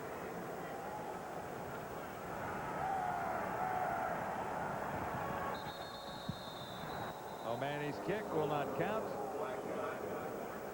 3rd down and 4 to go. This could be interesting, depending on the infraction. Calgary number 6, still 3rd down. Well, it'll be 3rd down, and O'Mahony gets to kick it over again. 3rd down and a little bit longer. Penalty was on Antonio Warren, but we didn't hear what it was for. Procedure goes back 5. They'll do it again. O'Mahony at his 25. High kick away. This is G. Roy Simon. Ran the opening kickoff back to set up the first touchdown of the second half, and there was nowhere to go for Simon there.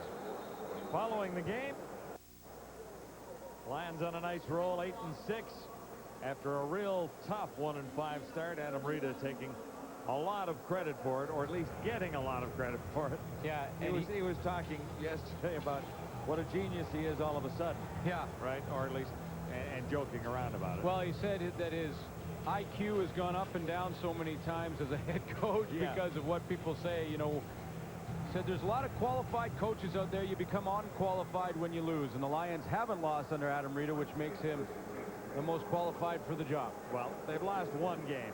1 game so far. 7 of 8.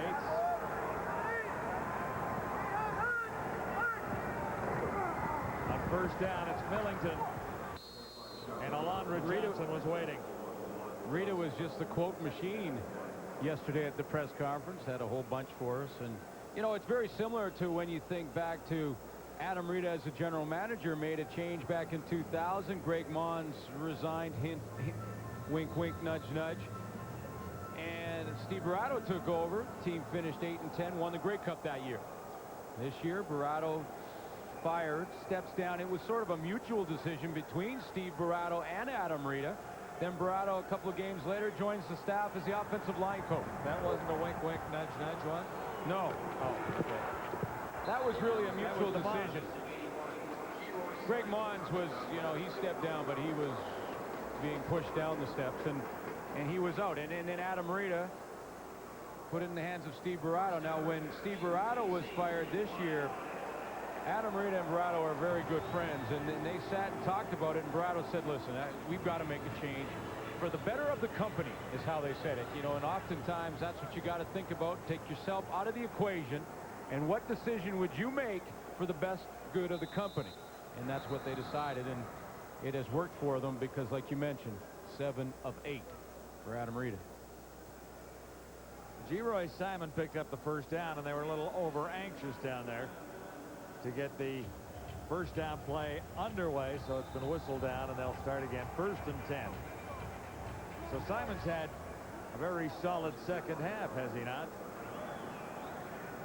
Well, it really has, and the good news for BC is that Alfred Jackson has hung in there despite a weak hamstring. Sean Millington, and he's to the 30, carrying one Stampeder with him, and finally dropped. But this, you know, what the problem with Alfred Jackson in his current condition is that without that burst, without the ability to get off the line of scrimmage and really threaten the defensive back deep, they can start to crawl up a little bit. It really tightens down the intermediate area for Damon Allen in the passing game. And no catches for Alfred Jackson here into the 3rd quarter.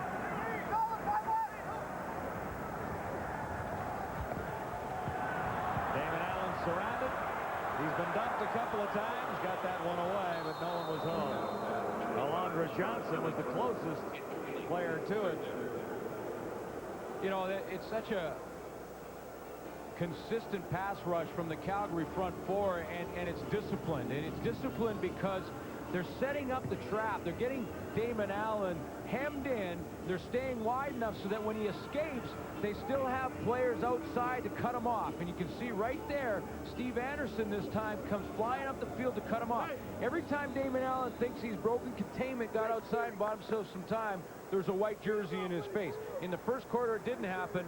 Since then, Calgary has contained him. Well, and Allen has been sacked 4 times and pressured on several other occasions. Martino kicks it this time. That's a better idea, don't you think? Well, considering what happened last time, yeah. McGarity has a 5-yard return. We take a break.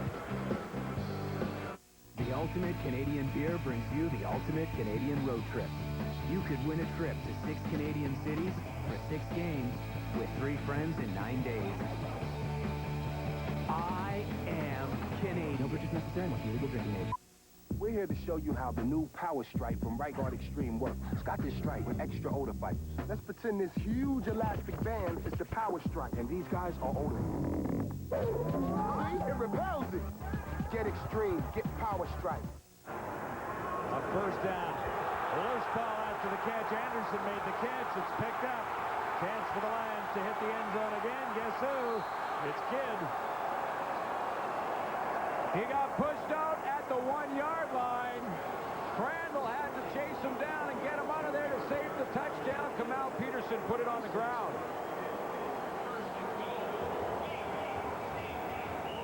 Carl Kidd right there flies all the way to the outside. He travels a long way.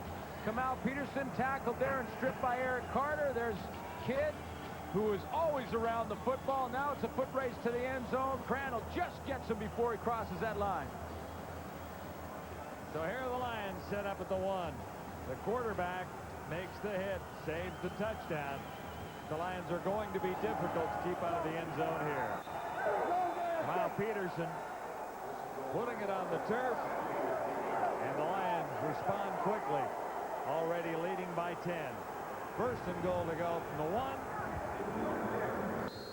No signal yet. Damon Allen just disappeared underneath the pile. Carl Kidd, remember we talked about the 2000 year and how similar this season is. Carl Kidd was a big reason for that Grey Cup run by the BC Lions, and he climbs up the interception list. Remember, this is a linebacker, folks. Those other guys on the list are defensive backs. All they do is cover receivers. Carl Kidd has to tackle running backs, everything else that a linebacker has to do, and he's climbing up the list for interceptions. Second crack at it here for the Lions. Oh, AJ says no. Alondra Johnson firing Sean Millington back. You know, one thing that Damon Allen has not done down in the goal line for a long time, and I'm going to talk about all season, I don't remember it this year once, is to just pull that football and do that naked bootleg outside. It's one thing that will keep the linebacking core guessing. He hasn't done it. They keep trying to slam it in there. We'll try it one more time. Stampeders with a goal line stand last week against the Tiger Cats have won the first 2 battles in this skirmish. Allen this time. And there it is. That's the touchdown. Now the frustration is starting to rear its ugly head.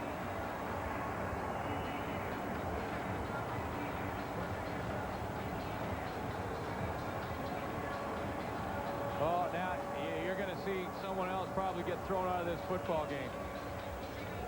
It looked to me like it was Melvin Bradley in the bottom of that pile. I thought he kicked somebody. Well, he's being isolated down there.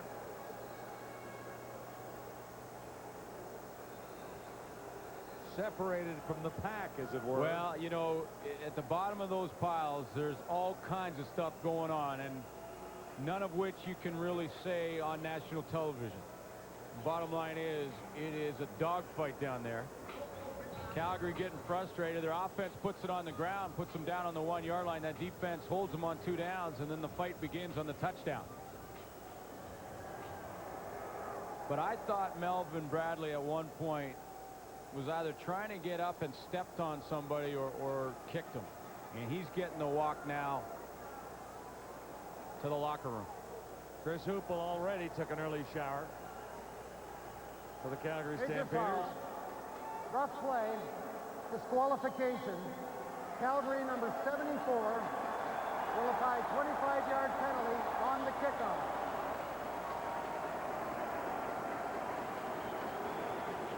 Look for number 74. He's right behind the referee, number 50, right in there. You see 74 swing it, and right there he steps on Big Damn Payne with his left foot, deliberately kicking him, and he leaves early. So he and Hoople can get the crib game started a little bit early. Both players ejected in this game from the defense and both in the starting. And now Jeff Traversy is also injured in the melee. So now you've got Jeff Traversy, your backup D lineman, down. Melvin Bradley, your starting tackle, out. Your linebacker, Chris Hoople, out, and there is no backup linebacker dressed for this game for the Stampeders. So you Hoople's been out already. You're going to have to go with Antoine Young, Tyrone Rogers, Anderson, and Cotton as your starting 4 linemen. And now you have to bring in some defensive backs to play linebacker, because you don't have any other choices if you're the Calgary Stampeder coaching staff. Well, at a quick glance, it doesn't look like Traversy is going to be back anytime soon. So it's 22-6. The Lions will add one more on the convert by Matt Kellett into the final minute of the 3rd quarter.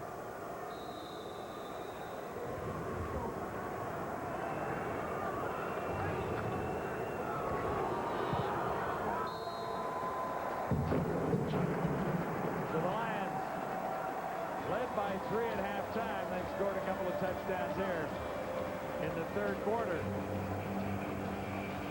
Well, you know, Elijah Johnson had things set up for the goal line stand. 2nd down, and the captain, really an outstanding play to step up here in the pocket and turn Sean Millington away. That had the Calgary Stampeders set up, and the wheels just fell off after that.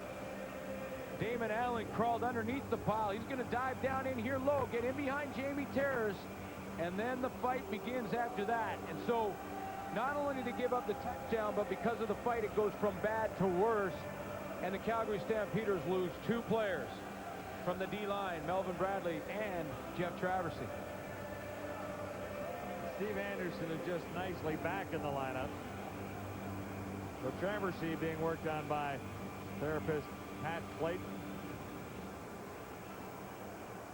Well, a loss today for Calgary, I don't believe mathematically eliminates them. No, but what the Stampeders had to do starting tonight was run the table, and that means win the final 4 games, and they were guaranteed a playoff spot, because winning 4 games would include this one tonight and another one over BC, and that would have given them the opportunity to lock up a playoff spot. It gets more difficult as a result of what's happening here thus far for the Stampeders to make a run at the playoffs this year.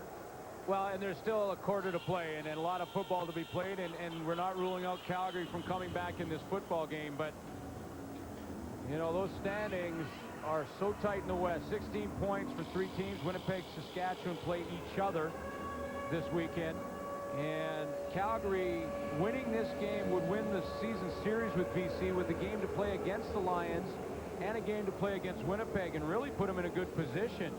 And considering how poorly they started, but a loss really devastates their chances. It doesn't mathematically, like you mentioned, eliminate them, but wow, what happens is they have to get some help. They need some help. They can start by turning it around for themselves here tonight.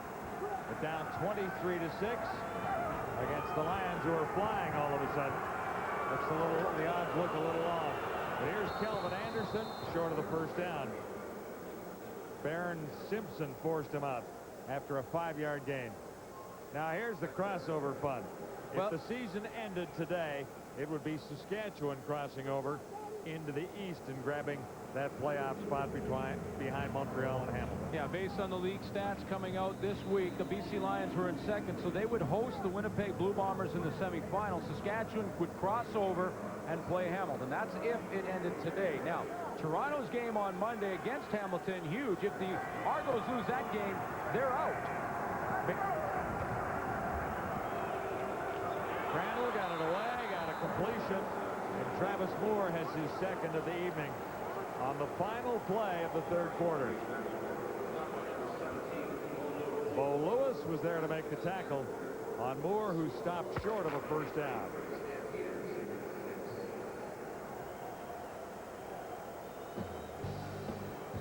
So the Lions have taken control here with a couple of touchdowns in quarter number 3.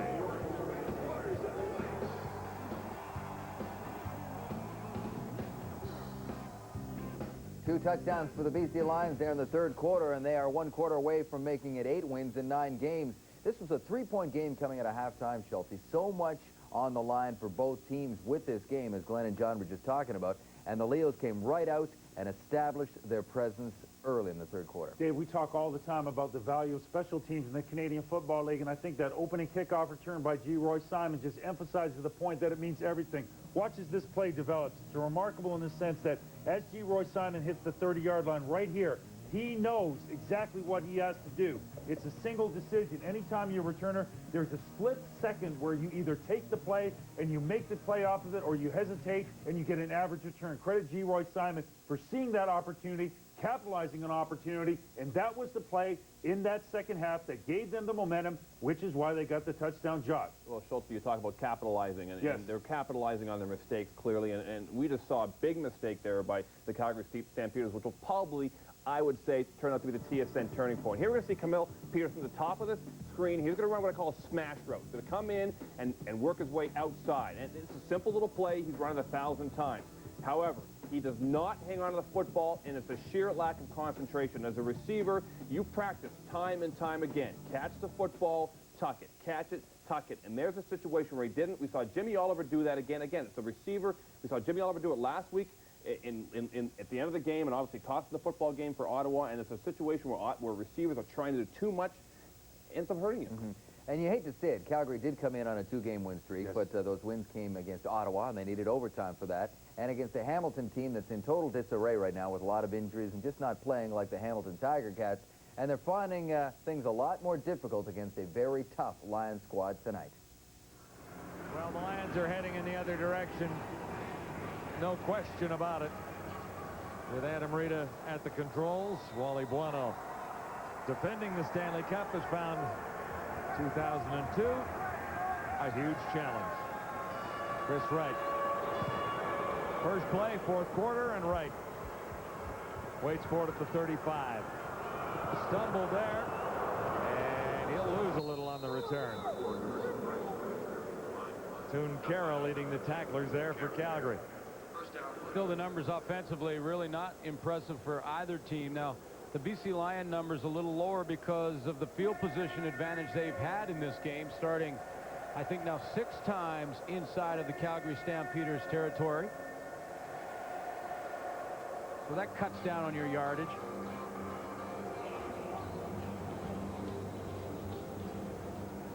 Now Calgary has to play without 2 defensive linemen.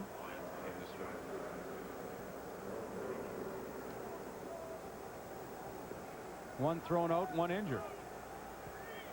BC with 8 first downs in the third quarter. The Stampeders with just 2. And that'll be another second half first down for the Lions. Jason Claremont. Stopped by Michel Dupuis. And Claremont has 16 yards.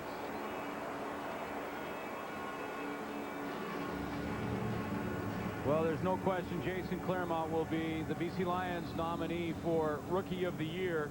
His last 3 games, averaging 18 yards a catch. He has 3 touchdowns, putting together a solid rookie campaign, and I would say right now one of the front runners for the award. I would say you're absolutely correct. David Allen looked one way, and it opens up. Allen is out to the 45. Greg Frères, the safety, had to come up and bring him down there. 17 for Damon Allen.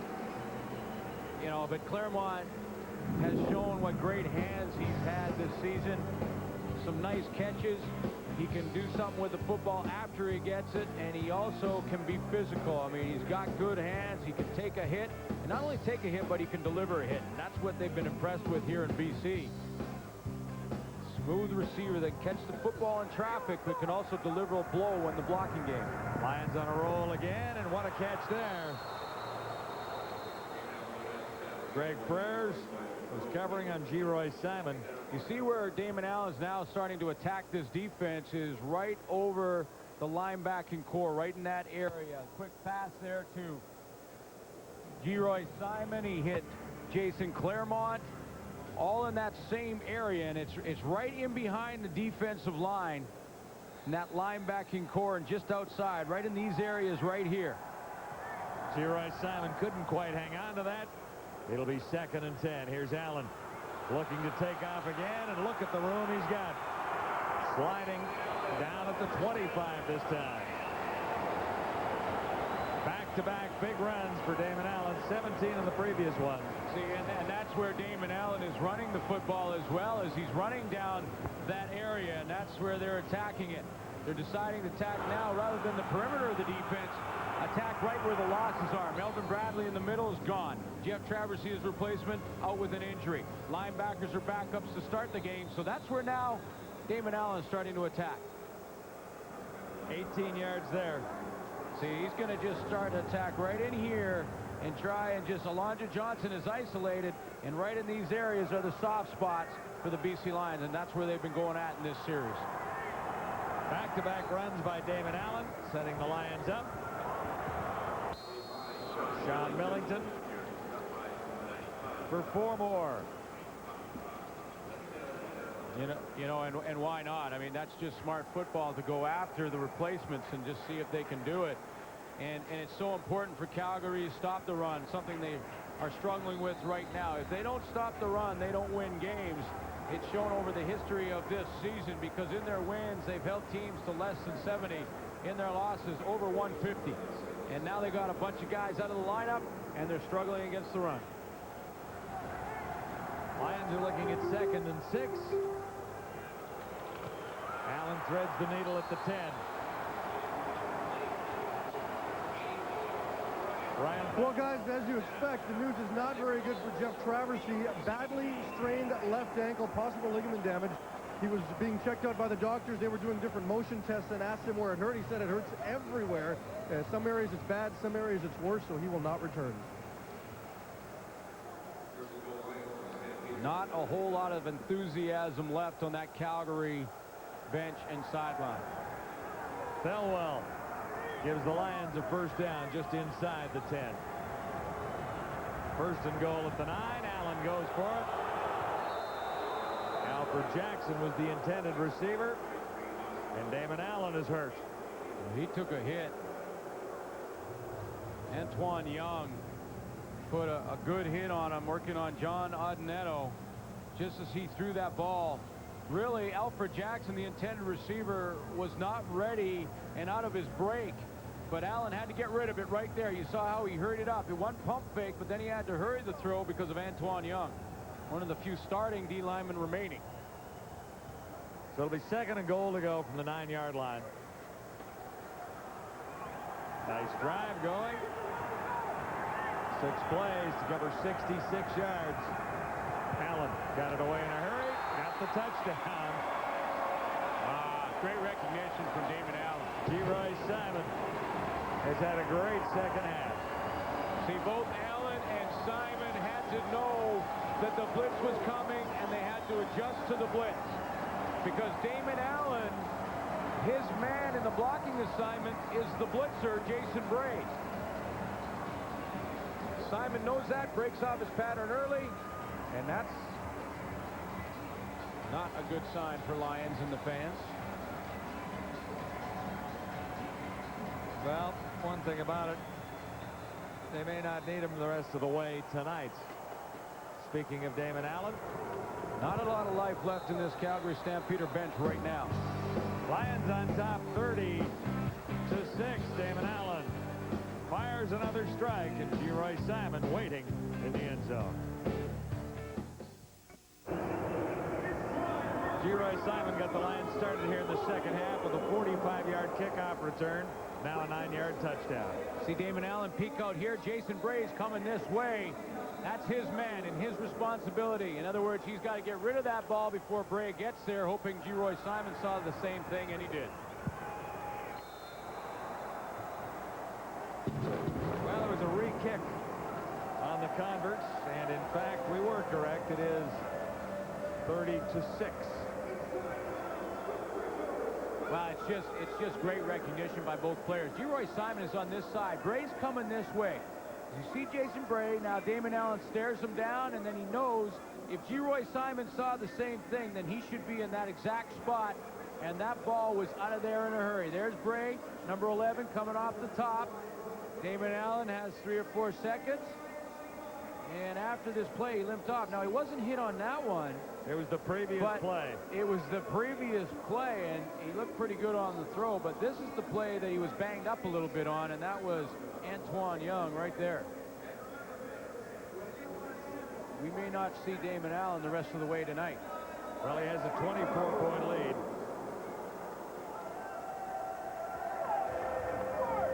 So the Stampeders desperate at this point. It is not over for Calgary as far as making the playoffs and defending the Grey Cup title won last year, but the odds get a little longer if they don't score 24 quick points here tonight. Fritos pandemonium here tonight, and there is our winner. Kind of figured that Bernadette might have a pretty good shot. That's Bernadette Penman, who's on her way to the Grey Cup, and I'll bet you the guy that she's got chained to her is going to be her date. That's probably the guess. I would think that will be the date. No question what team she supports. No, Wilson, right?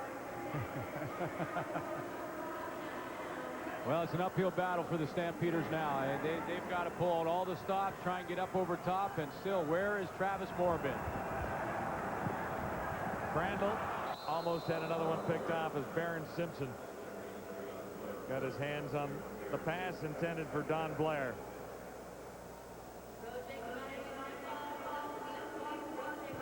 Fritos pandemonium will continue with our next stop in Hamilton, October 27th. Tiger Cats will be hosting Winnipeg, and we'll see what Tiger Cat fans can do to match Bernadette Penman. Well, you know, it may not be easy. You should dress up and get going, because there's not going to be a lot of open seats in Commonwealth. In fact, I think they're close right now and selling the thing out. Marcus Crandall escaped at least for a moment, but Ian Badesio got to him after that. And, you know, when you put all those Fritos Pandemonium winners together, they all sit together, and there's the group right there.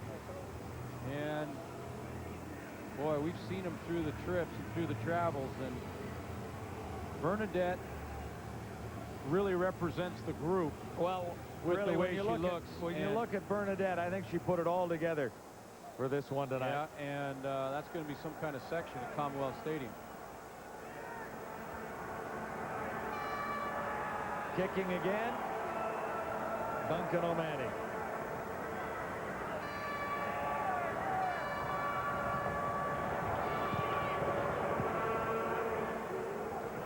G-Roy Simon. Back to his 35, ahead to the 40, and out at the 43. So Damon Allen will take a bit of a rest, and Ricky Foggy gets to control the Lions offense when we return. Damon Allen proved tonight he is as quick as ever. Nice numbers, passing 190, almost 200, a couple of touchdowns, and 50 yards rushing. You know, and now not only was he a little banged up at the end, he looks like he's okay, but he was a little banged up at the end. Now this is the what-if reps for Ricky Foggy. This is what you call it, the what-if reps. What if the injury were a little more serious and Damon couldn't finish the game? That's Chris Wright for a first down. Yeah, well, what if? What if they get into the playoffs, which it looks like they will? What if going into the playoffs the day before the big game, Damon Allen gets a more serious injury? You know, what if in the semifinal or the final, depending, it's still yet to be determined. What if this injury is worse than what it looked like as Damon Allen walked off the field? Those are the what-if reps. So these are important reps for Ricky Foggy, you know, to get comfortable with the offense, get comfortable with that offensive line, and take some snaps. And the case, what if? Inches shy of a first down.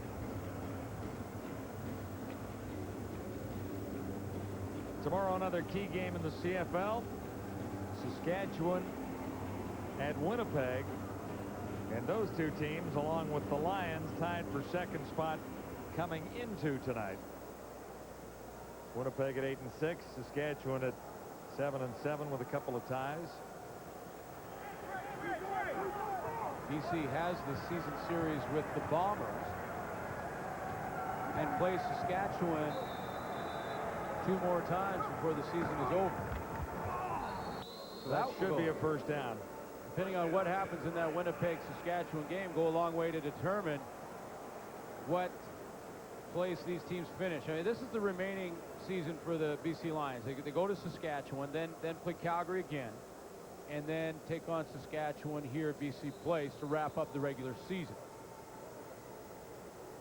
Now, as far-fetched as it may sound, first place could still be on the line on that final game with BC, because in spite of the record, the Eskimos have not quite clinched top spot. They're 12-3 and well ahead and should grab it. Well, they have a playoff spot, but not top spot. Not first place. That's right.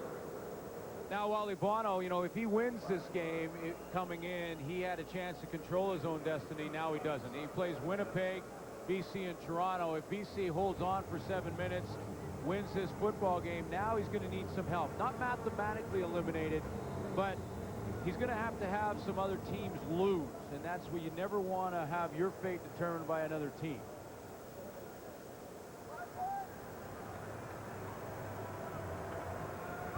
This will be second down and 11. Ricky Foggy is taking time off the clock, but not moving the ball. Took a hit there, but got the pass away. Penalty flags fly after that. Jason Claremont. Nice yards after making the reception. Tough guy to bring down. He gained 17. Greg Perez was pulling on the shirt. I think he's going to get called before Claremont caught that one.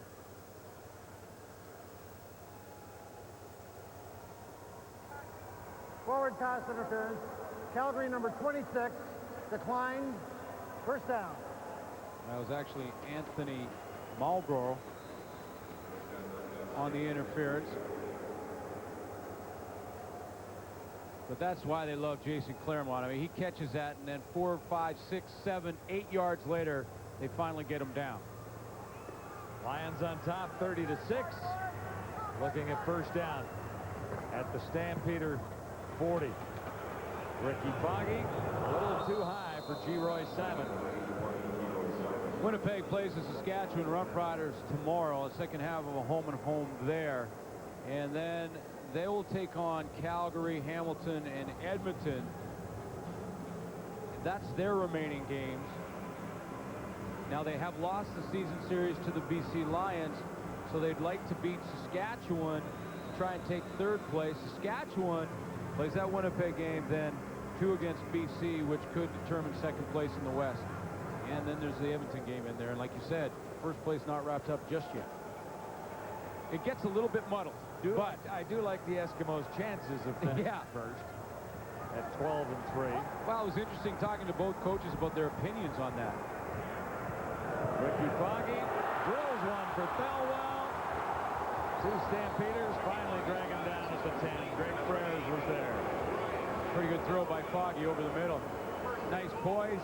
Ricky Foggy had good time in a throwing lane, and Foggy back in that pocket looked pretty comfortable. Half roll, back to his right, then looks back to the left over the middle, and that's a nice throw leading Ryan Thelwell, making Thelwell run to the football. 31-yard gain.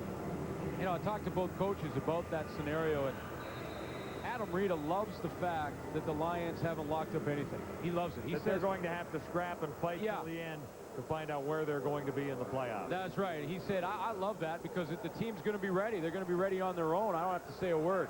And on the other side, Wally Bono, when asked the question, said, you know, I'd rather be, if I had a choice, 12-3, like Edmonton. There. Here's Chris Wright. And right off left tackle for about 3. Well, guys, good news for Damon Allen. He's got a bruised tailbone. Damon's a pretty skinny guy. Probably doesn't have much padding down there when he has to fall down. But no problem. He's got some ice on it right now, and he's having a good time watching Ricky. So not a serious injury for the BC Lion quarterback. Good news for the Lions and their fans. Chance for another touchdown here to finish off this drive. 2nd and goal to go at the Stampeder 8. Foggy himself. Can he get to the end zone? He's down to the 2, maybe the 1, depending on where they marked it on his roll. Now, this is an important series for Foggy, and Ricky Foggy has put a nice drive together. He's had some decent throws over the middle. That nice one to Ryan Thelwell. Then he looks a little Damon Allen-ish here as he runs the quarterback draw and makes a couple of guys miss, getting down to the 1-yard line. But that's an important drive for the backup quarterback. Gives him some confidence heading down the stretch with a few games to go, and gives him an opportunity to say, you know, if I get the call in the playoffs or prior to then, I'm ready to go. Nearly 21,000 on hand at the stadium at BC Place here tonight, so the Lions are creating a bit of a stir after that tough start. 1 win in the first 6 games. 1 crack at it here. Sean Millington, no problem at all. On 3rd down and goal to go from the 1, Millington finds the end zone again.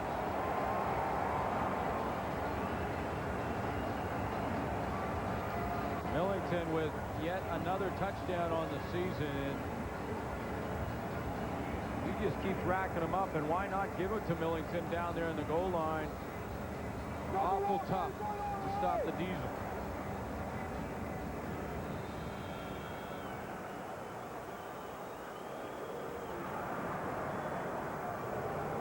It was close at halftime. The Lions have erupted here in the second half. Not much doubt about this when you hand it to Sean Millington from 1 yard out. Coming into the game, 10 rushing touchdowns for Millington. There's 1 more.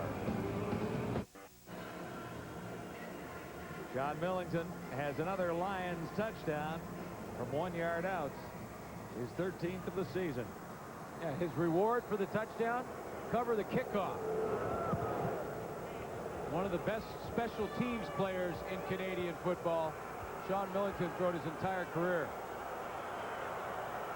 And he is racking up the touchdowns this season. In fact, a personal best in that category for Sean Millington. And there's Millington with 13, climbing the ladder, getting closer to Milt Stegall, the Winnipeg Blue Bombers. Millington's best season in the touchdown department was last year. He had 11 rushing. And he has 13 now in 2002, so he beat that record. 11 of them along the ground, 2 of them through the air. Stampeders are running out of time. in this game, and in their drive to make the playoffs and defend the Grey Cup, Ben Sankey in at quarterback mount, and Sankey has a strike at the 50-yard line. There's a penalty marker down back at the Stampeder line of scrimmage as Travis Moore made the catch. Farhan? Well, John, obviously Damon Allen didn't need to go back in the game with the score the way it is. Tell us about the injury. Well, I think basically I hit the ground on the side of my hip, and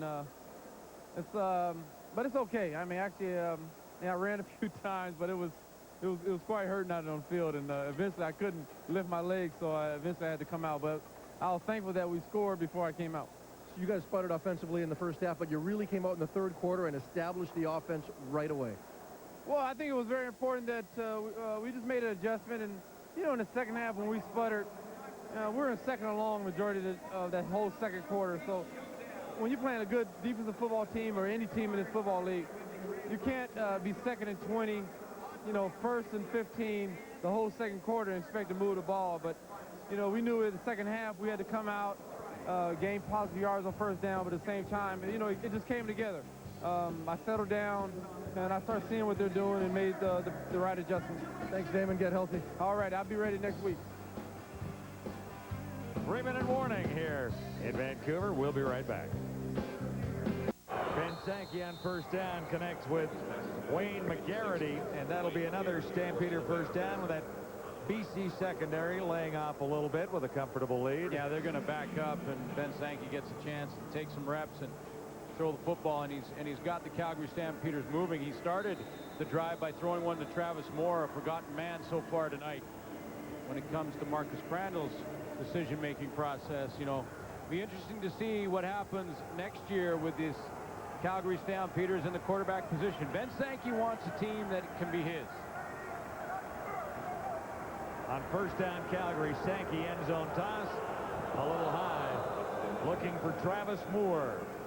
Again, the Stampeders are not out of the playoff race in the Wild West as a result of what's transpired here tonight. Trailing 37-6 with 2:31 to go. However, the odds get a little longer, and the fact is that the Stampeders came into this game, Glenn, controlling their own destiny. If they had run the table, been able to run the table, and win the Final Four, they would have been in automatically. However, that hasn't happened. So now they will need some help from other teams in the West.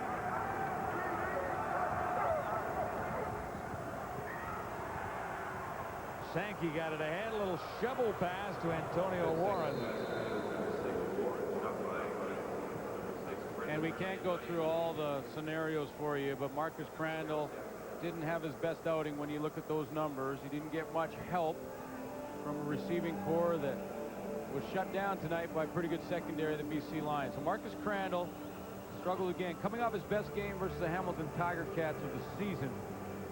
However, didn't get it done tonight. And it'll be an interesting scenario. We had Dave Dickinson at halftime. Possibility, very strong possibility, that he'll be back next year in the CFL somewhere. Sankey has the touchdown toss. Travis Moore. Travis Moore was there. An 8-yard touchdown. So 2:02 to go. And the Stampeders have their first touchdown of the night. Well, and on this drive now, Ben Sankey's gone to Moore twice. Wants to start the drive and wants to finish it.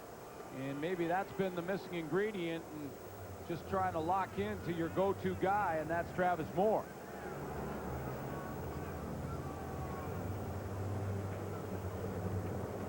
And you don't have to do the math here probably to decide whether you're going for 2. You just need as many points as you possibly can. So they'll look to add 2 points to the 12 that they have on the board right now.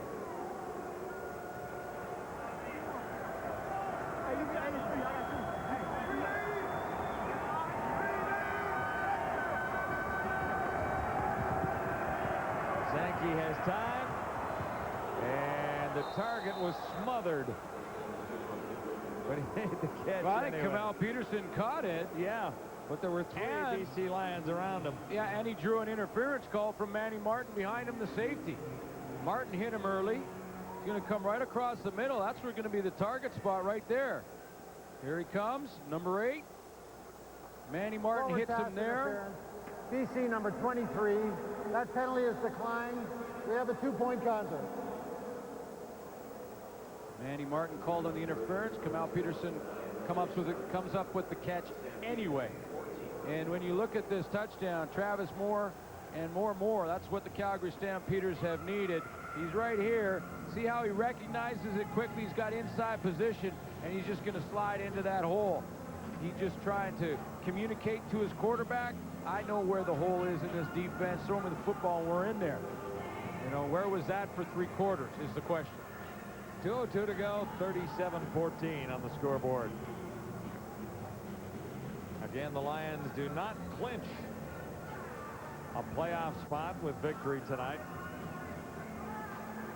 Although, it's pretty darn close, isn't it? They're grabbing a spot here as a result of victory.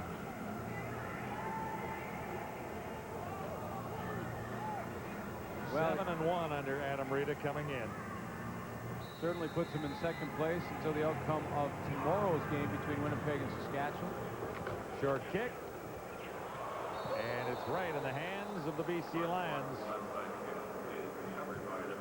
Coming down with it, Derek Lewis. It'll be interesting, though, John, when you talk about the quarterbacks in Calgary and how they've gone through so many great ones. It's almost been a quarterback factor when you look at it. Doug Flutie started things in '92. Garcia is playing in the San Francisco 49ers now. We talked to Dickinson at halftime. And then Crandall had the great run last year and finished off with a Grey Cup MVP. But, you know, Ben Sankey wants a team. He wants to be the starter on a team, and probably at this point in his career deserves a chance to be that guy. If Dickinson decides on the Calgary Stampeders and comes back to the CFL, where does that leave Marcus Crandall? It's another question. Obviously, he would not be happy as a backup to Dave Dickinson. So, illegal substitution. 13 men in the huddle, BC. Still first down. I'm not implying by going through this scenario that the Calgary Stampeders are eliminated at this point from the playoffs, because mathematically they still have a chance. But it should be an interesting offseason when it comes to the quarterback position. The BC Lions, by the way, are also interested in Dave Dickinson. Well, who wouldn't be? Well, absolutely. But my point is they've got a veteran in Damon Allen, and they really would like to see Dickinson. Chris Wright? You know, Dickinson is going to want a team, too. Well, absolutely, and we'll have one. And there's no question we'll have one. You know, Damon Allen wants to play a couple more years, and the way he's playing, the way he's running, probably could. And should play a couple more years. Well, there's Ricky Foggy with Damon Allen on the sidelines, meaning Gus Ornstein is getting a chance to run the football team for a minute. Number 19 is into the game, seeing his first action in some time. In fact, all time, Ryan Thelwell. But it was a typical Damon Allen game, you know, numbers that will be criticized by the media when you look at 190 yards.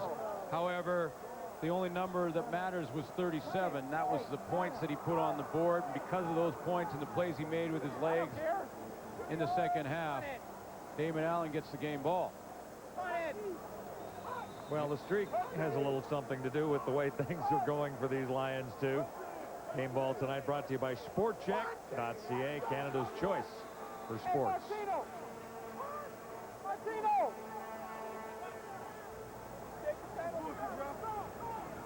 So Adam Rita has really put his mark, and he will not take credit for it either. He does not want it. You know, he said, I really didn't meddle with anything. I didn't go in and change the offense drastically. I didn't touch the defense.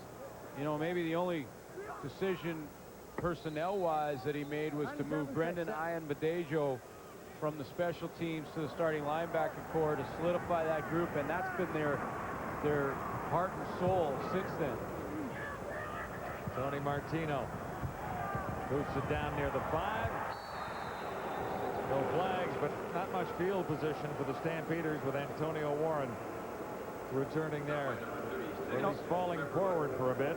You know, and Adam Rita doesn't take the credit, but he also, you know, the other move that he made that really helped the Lions was to move Alfred Jackson out to the wide receiver position and start Jason Claremont in at the slot back. Claremont was the 5th receiver for the first 5-6 games. They moved Alfred Jackson out in that Montreal game, and he went and had over 200 yards, 109-yard touchdown to win it. And they haven't looked back really since. When the Lions beat Montreal, they beat the Edmonton Eskimos in Week 12. So the two teams in top of their divisions, BC has beat. Sankey has another completion far side with a minute to go. Kamal Peterson making the catch over there. Now the challenge for Wally Buono is to try and get this team fired up, because they're not mathematically out. They have the Winnipeg Blue Bombers on Friday night, but they put so much tonight. They put so much wage on in this game, and now to lose it as badly as they have, you know, that's going to be tough to come back from, psychologically more than anything. And you know, they still have Winnipeg coming to Calgary next week, and they have the BC Lions again in what would be the season series game. You know, and then how about the Lions streak as it stands right now, outscoring the opponents 275 to 202. Damon Allen with 17 touchdown passes in 9 games, 8 of those games victories. That last one, is the one you love, isn't it? Yeah, well, that is. It really is. It's the 41 takeaways. It's a difference of 38 takeaways in 8 games. They started in their first 6 games with 9 takeaways, and since then, in the 8 games since they made the coaching change, they've had 38 takeaways, close to 5 takeaways per game. You know, and when you look at those numbers, that's amazing. You're going to win a lot of football games when you're taking the football away from the other team that much per game. 47 seconds to go.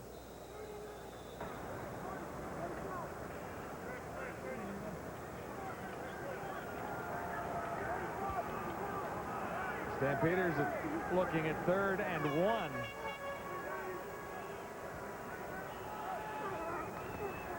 Sankey puts it up, and they'll get the first down to Peterson.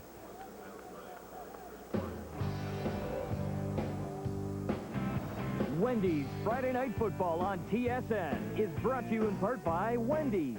Take a bite out of hunger with the Wendy's Big Bacon Classic. Wendy's, it's better here. By Molson Canadian, I am Canadian. And by Moore's Clothing for Men. Well made, well priced, well dressed. Stampeders do get the first down, and we'll run out the clock here with Sankey at the controls. And one wonders, seeing he has found Travis Moore again, if he just might be the starting quarterback come next Friday night. Well, it could be an interesting decision to make or for Wally Buono. See him earlier in the game. Well, in fairness to Marcus Crandall, it's a little bit different defensive scheme that Ben Sankey sees in the last 3 minutes of the game when the BC Lions have a 37-14 lead. Well, I'm just thinking about Crandall's numbers, though. I mean, but you're right. In reality, he didn't put any points, or didn't put enough points on the board when the game wasn't out of reach. Yeah, I don't disagree at all. You know, it's to a point really with Calgary. Say, why not try and mix things up and see if Ben Sankey can get it done as a starting quarterback. Dwayne McGarity for 15 yards. Qualifying for the Japanese Grand Prix will follow us here in Vancouver tonight. Hope you'll be around to join us for that. For motor racing fans. And Sports Center follows a little later than usual tonight. 2:30 a.m. Eastern. You know, though, when you look back to last year and the run the Calgary Stampeders had down the stretch, and the fact that Crandall played so well down the stretch and in the playoffs and in the Grey Cup game, he had Ben Sankey pushing him all season. And that competition that was created in Calgary's camp all year long, you know, keeps you on the top of your game. And really, Marcus Crandall didn't have that this year.